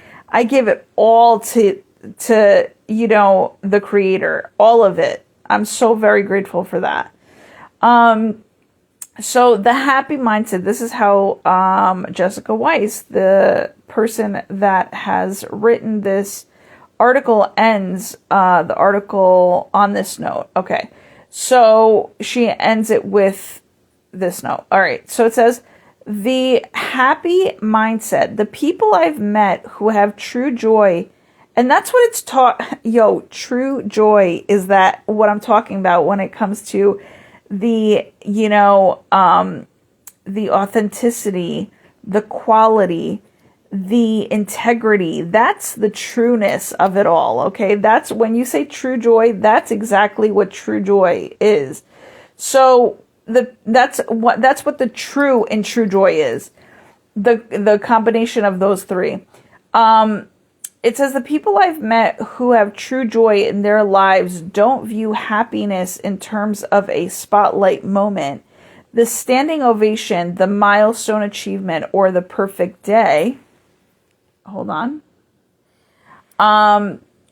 They consider it more like a string of lights. And this I found to be beautiful, because this is now what I picture it to be all the time.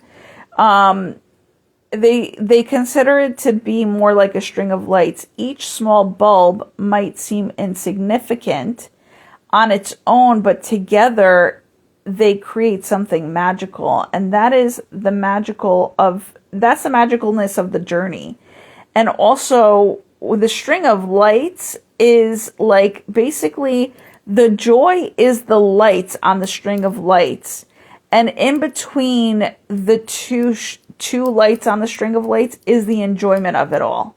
But also the work, right? The work you put into, and the enjoyment of the work you put into, and also the enjoyment of like the magical result of how you feel good after you feel shitty about attacking the truth of it all, which is the true joy, to then be able to come out on top after you know that you have put your courageousness towards, the positive dark, to then go through feeling what the fucking like negative positive truth of the matter is, which sucks, by the way, because like the whole thing is, and why I say that is, I speak truths that I know will fucking hurt a situation and or hurt people.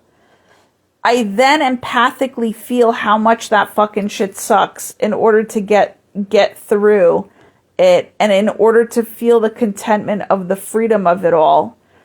Like popping that insecurity type of bullshit within, yourself and the situation and another at hand, and to feel how much that fucking shit sucks, is actually the contentment of it all. And I've actually had to say that to myself out loud recently, where I'm like, damn, I fucking hate how fucking sad it feels to be fucking accurate and to be fucking a good person, in having to build the contentment of your world, when really the contentment only comes after how you feel shitty about how you have to fucking bring up the truth of the matter to somebody that you wish you didn't have to do. But really, that's what it is. It's like, man, the truth not only hurts the person that you're telling it to, but man, does it hurt doubly so to a person that really has to bring up the truth. You know what I'm saying? And people don't talk about that, but yet once you get over that hump, you feel elated. There's an elatedness that you're like, oh, thank God I fucking freed that shit up within me, within the, like, fuck it. Like, you just tossed it onto that other person. That other person's going to have to see that reflection, which sucks. But man, do I feel fucking good to have had the courage enough to speak the fucking truth, to pop this fucking hump of a pimple or a mountain of a pimple, to then fucking be able to just move past it. Whether it be with this person because they can handle it, or without this person because they can't handle it. You know what I'm saying? And they don't like you as a person who was able to fucking bring that out onto the table, like to basically flop your fucking big dick energy onto the table to be like, here's what the fuck we're really talking about. You know what I'm saying? And that sucks, you know? And it sucks to be able to fucking feel that you now most likely lost a fucking friend because you can't go back to the same fucking shit anymore. You know what I'm saying? So the whole thing is, it's like, you know, it sucks so much for the fucking courageous empath that has to say the fucking bullshit with courage, and has to feel somebody else's fucking disappointing bullshittery that they try to attack you with, when really it has nothing to do with the truth. And yet, to see all that fucking sadness work itself out and come into play for no fucking reason is just annoying. It's basically like, it's maturity versus immaturity, and you're like, damn, I wish it didn't have to be that fucking ugly, but that's the reason why it's ugly, because it's not mature versus mature. It's fucking mature bringing it up to an immature person, the immature person still taking on the immaturity of their own non-accountability. And then you as a mature person have to be like, damn, that fucking sucks. You know what I'm saying? And yet you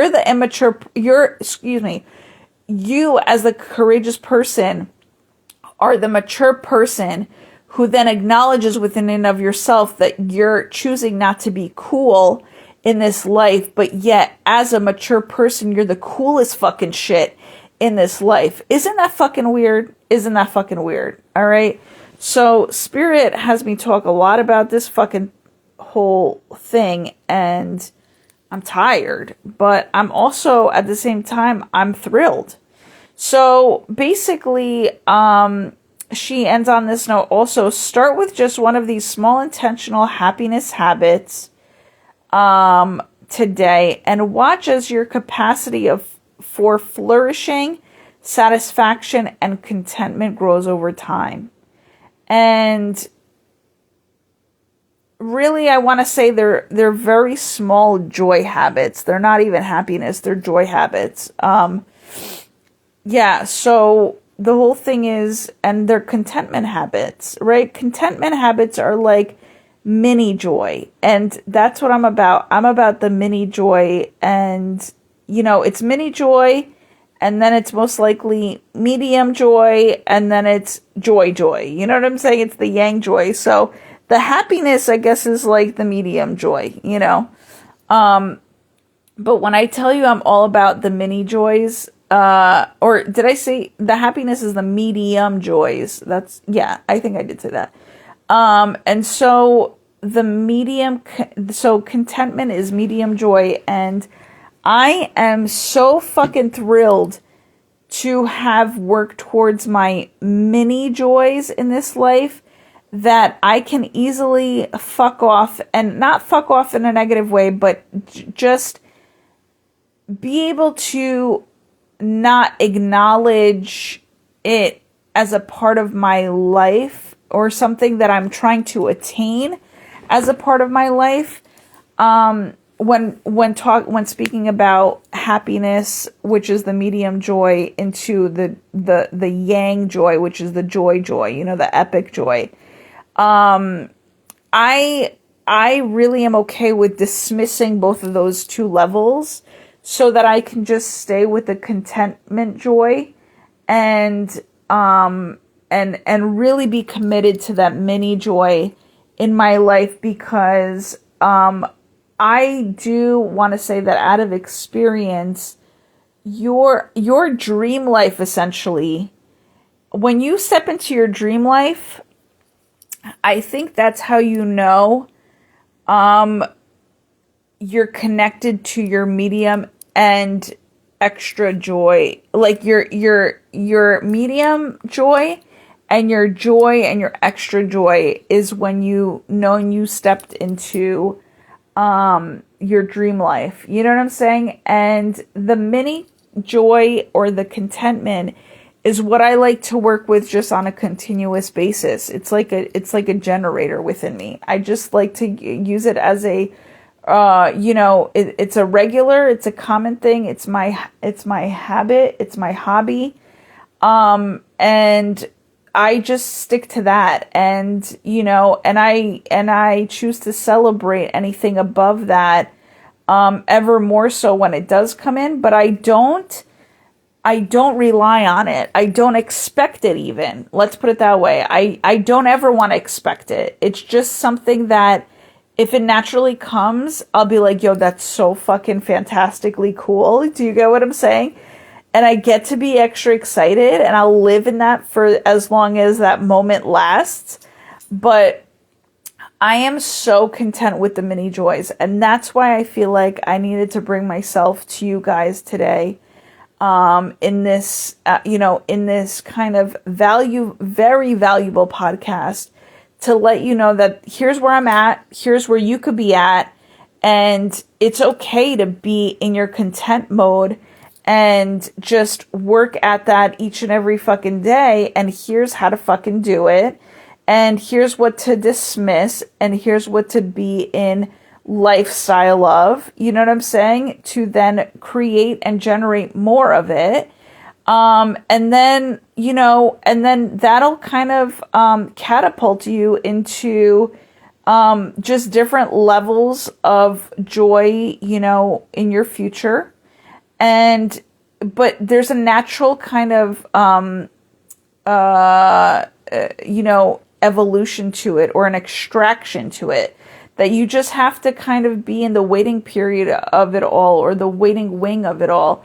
And that's where you get to just be with your, in patience with yourself, go slow, keep moving forward a little by little throughout your days. You're going to experience slumps, but you're just going to have to just choose one thing to move forward in each and every day, and just be happy that you did that, and be also happy that you're making money for yourself. People don't realize that, like, there's a creativity to that, and there's a negative creativity where people think that, oh, they got to do like low and double negative vibrational shit to get money. But no, man, you can fucking do such happy shit to fucking get money, and like helpful shit to fucking get money, that's what generates even more fucking joy, and a clean slated fucking, not even a clean slated, nope, I'm not going to say clean slated, because clean slated ain't it.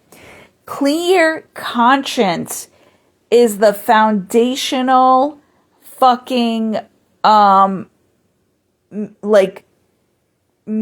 maker of the mini joy, okay? A clear conscience. People don't talk about that. And a clear conscience is be of your maturity, which is basically be in integrity within yourself, be authentic, and be genuine. That's where your clear conscience comes to play. Also, there's a lot that goes into those three things, which is courageousness, clarity, what is it called? Choice making. You get what I'm saying?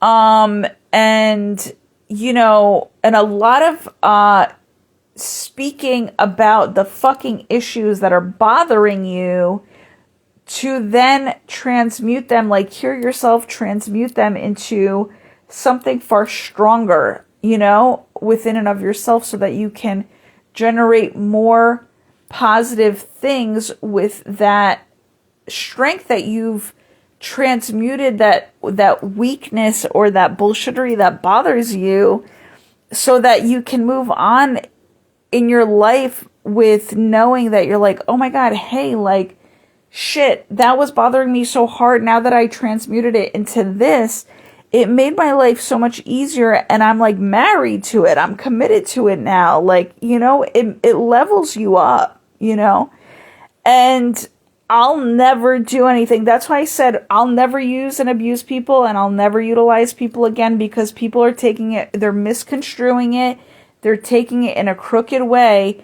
And when I tell you that I live as a person with a clear conscience, that's a part of me knowing whether I'm using and abusing a person, and or utilizing a person for what their skills are. You know what I'm saying? First of all, there's a difference between the two. And I like to utilize people for their strengths, because another part of contentment is people like to have a purpose.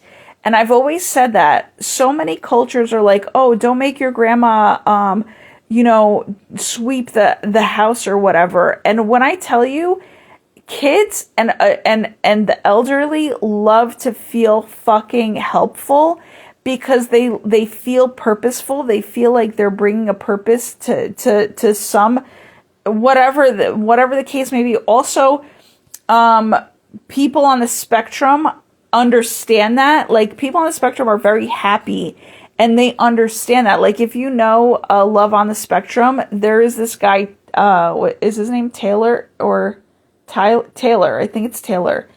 And he has a job, and it's like to sweep outside of outside of a coffee shop, and he's sweeping and he's saying hi, and he's just doing the very small to mundane things, but yet he feels like he has a purpose in life. He feels purposeful. He feels happy. It adds to their contentment. So when I say I utilize people, I do utilize people. In the past, I've tried to utilize them to where it adds to their happy, and also create a win-win-win for myself and themselves, right? But then comes like some form of like a little bit of time that they think that I'm actually like using and abusing them, where I'm like, no, dude, like this is called this is a regular, it's not, how do I put it? I'm trying to regulate the consistency and happiness and joy in this world, and also contentment in this world. And people like to just what is it called? People like to just fall off the bandwagon. They do. They like to fall off the bandwagon. But I'm like, dude, if you realize that if you listen to me, I can create a fucking consistency where you're in regulatory happiness of your joy, then you would be happy to you would be happy to work as a team. You know what I'm saying? To teamwork it all. But also I realize I'm a Capricorn, and people do like to fall off the bandwagon a lot earlier than me. And maybe that's when people get into a slump, because they can't do as much work as a Capricorn usually does. And so that's where I get fucking blamed that I'm using and abusing and utilizing or whatever. I'm like, actually, I'm not. And you can just say that I'm tired and I need a fucking pause. But again, that comes with maturity, and that comes with being able to stand up for yourself. And so don't get mad at somebody who is just riding the waves of contentment and has created that for you too, and feels that you should like it just as much as they do because it's there, it's apparent, it's literally, exposed to the both of us. And then you get mad that I'm continuing to enjoy it as I put work into my life, while you decide to say, oh my God, I'm tired, and this is now, you're the fucking, like, the Capricorn is the fucking problem here, because, you didn't make me stop. And I'm like, no, why would I make you stop out of receiving and out of building and receiving a joy? Why would I make you stop? Like, why, And if you're discontent when you stop, why are you stopping, right? And if you're discontent when you stop trying to blame somebody else, that means you're double discontent. So it's like, dude, it makes no fucking sense, dude. Like, it really doesn't. That's why the Capricorn, in their fucking high vibration and their high flourishing levels, deserve to be that. You know what I'm saying? Deserve to be that. And I deserve to fucking not fucking help anybody else after that, due to the fact of all of what I've experienced with, essentially, the humans that I've experienced it with. You know what I'm saying? And they think I'm using and abusing by quietly utilizing the energy of what fucking works, dude. Do you know what I'm saying? Which is crazy. It's like, oh, you're now mad at me because you think I've out-geniused you, which then kind of you relay as a, as a me using and abusing you. And it's like, no, it's not even that, dude. We're both having fun here. We're both enjoying it. Like, and if I know how to enjoy life more than somebody, why would you even fucking blame me when that energy is ricochets onto somebody else? It ripple effects out towards somebody else. So why would you ever get mad at that? It's like and again, there's a lot of people out there that are siding with a depression, or what is it called? It's not even a depression. It's more so. Well, I'm coinciding it with a depression because it's kind of like lack mentality, right? Well, that's what you call the Great Depression, is a lack mentality. And it's like, damn, what the fuck, man? It's like, if you just listen to what you just had to do and just did it nonstop, but also gave yourself the time to pause. No one's saying that you have to work yourself to fucking death, like a Capricorn would. And even Capricorns now, I think, are realizing, no, you know what? We do a lot of work. We can fucking lazy it on out if we feel like it, which I'm grateful to be a part of that era as a fucking genuine Capricorn, doing the fucking genuine work day in and day out, as also a high vibing one. Like, no one understands the fucking work that goes into it. And yet a lot of people have a problem doing the fucking foundational work on a regular basis to then reach and be okay and enjoy the mini fucking contentment and joy that comes out of shit, to then be able to kind of revisit it back again. Do you get what I'm saying? It's so odd to me. But that's why I'm like, I really have lifted my hands off of a lot of helping people out. And if this is the way that I do it, this is the way that I do it. It forms a lot of joy within me to do it like this. But again, one-on-one interactions almost ain't happening. You know what I'm saying?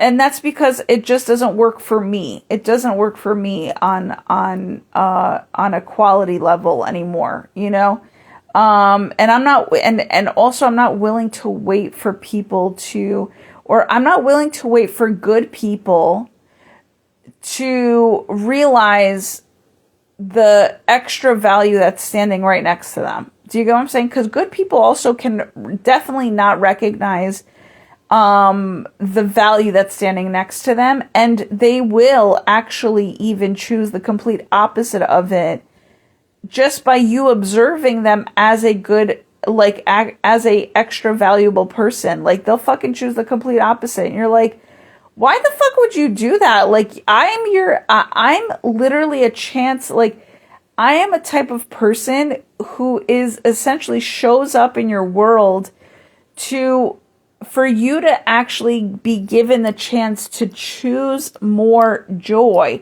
Why wouldn't you choose more joy?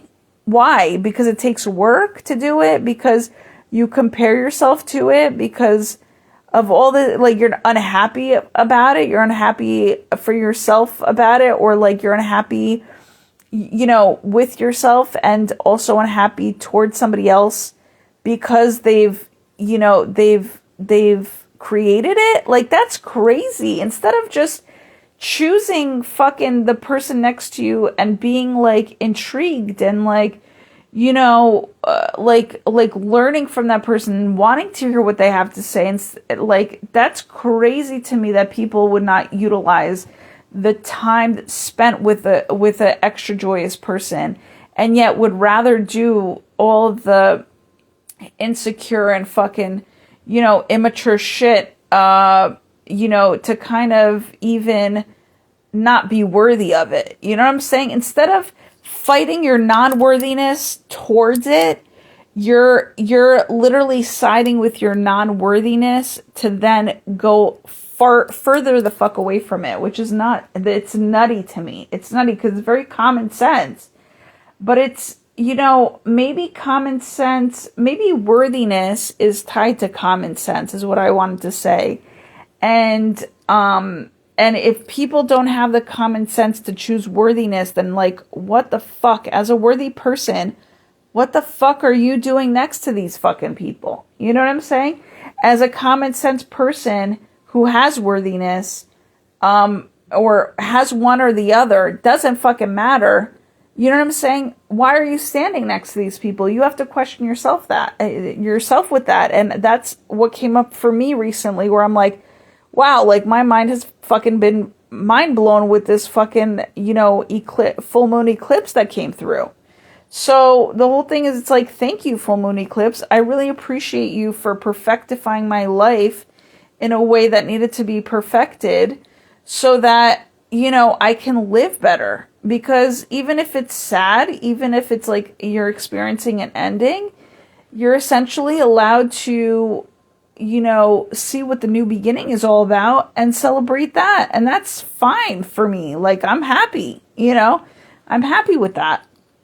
I'm majorly content with that. So the whole thing is, but, to get through from an ending to the new beginning, it's a little bit of the transition there is rough a little bit. It takes, like, maybe a couple of days for you to re-regulate, reestablish yourself, really kind of, what is it called? I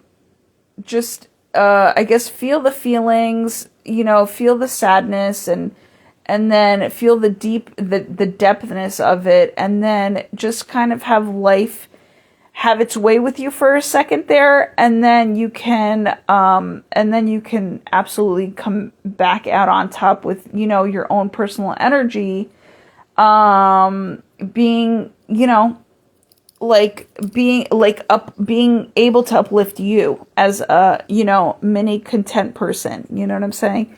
So yeah, and then also come out on the other side to fucking see what that new or renewed joy is all about, or I'm going to say renewed to new joy is all about, because sometimes that's a transition to the renewedness of it all. So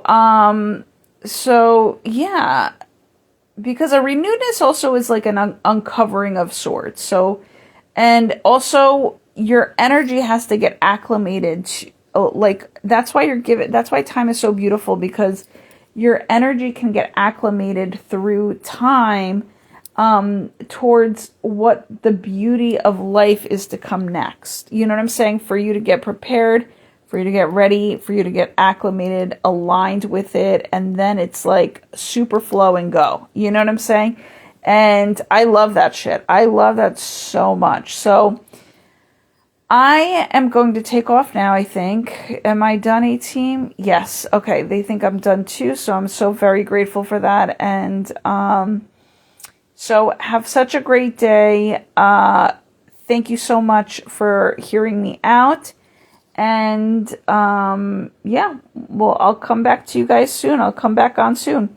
So take it easy and enjoy this. May you have enjoyed this valuable podcast, okay? Because Spirit is saying that they're making me look at the valuable a lot here as I'm like even talking. So this is like a truly valuable podcast that I was able to give out, and I'm very grateful to have done that. And you know, like many of the top 1% have said, make sure you bring your value, or make sure you bring value to the marketplace. And for me, the marketplace is where I quote unquote market, which is a whole lot of, you know, a whole lot of social media, right? So social media platforms. So, and this is it. This is where it gets real damn good. So, thank you guys so much. Take care of yourselves is what Spirit is saying. And yeah, I'm going to just say, I love you guys from afar, and I, really will do my best to work on loving me each and every day to then better love you guys from afar. So thank you so much. Really do appreciate it. And, feel free to also contribute to this content, this content, which I am eventually going to change that in my bio. And, yeah, and we'll talk soon. All right. Take care. And by the way, any of my services that you guys, utilize in purchasing has a lot to do with uplifting and up-leveling your own contentment. So just know that is, when I say I share a lot of content, it's through my valuable business, I'm going to even call them tasks, but business services that I offer, that you guys can absolutely get that for yourself too. So my content and my content is through my business services, okay? And that's how that energy comes through as well. So make sure to not only contribute to this channel tip-wise, but also via purchasing my business services, okay? So because there's a lot of contentment there to be had for sure, a lot of joy, and essentially every service that I give is an element of joy that is here to build your life up in a very good way. It's kind of like each service is like a building block to building your life in a very sturdy like manner, towards your own, you know, mini contented, joyful fulfillment of things. You know what I'm saying? So, yeah. That's all I got to say. So thank you so much. Talk to you soon just think about that. That's basically what I want to say. So thank you so much. Talk to you soon. Have such a great day or night wherever it is that you are in your life. Okay. Take care and bye-bye for now.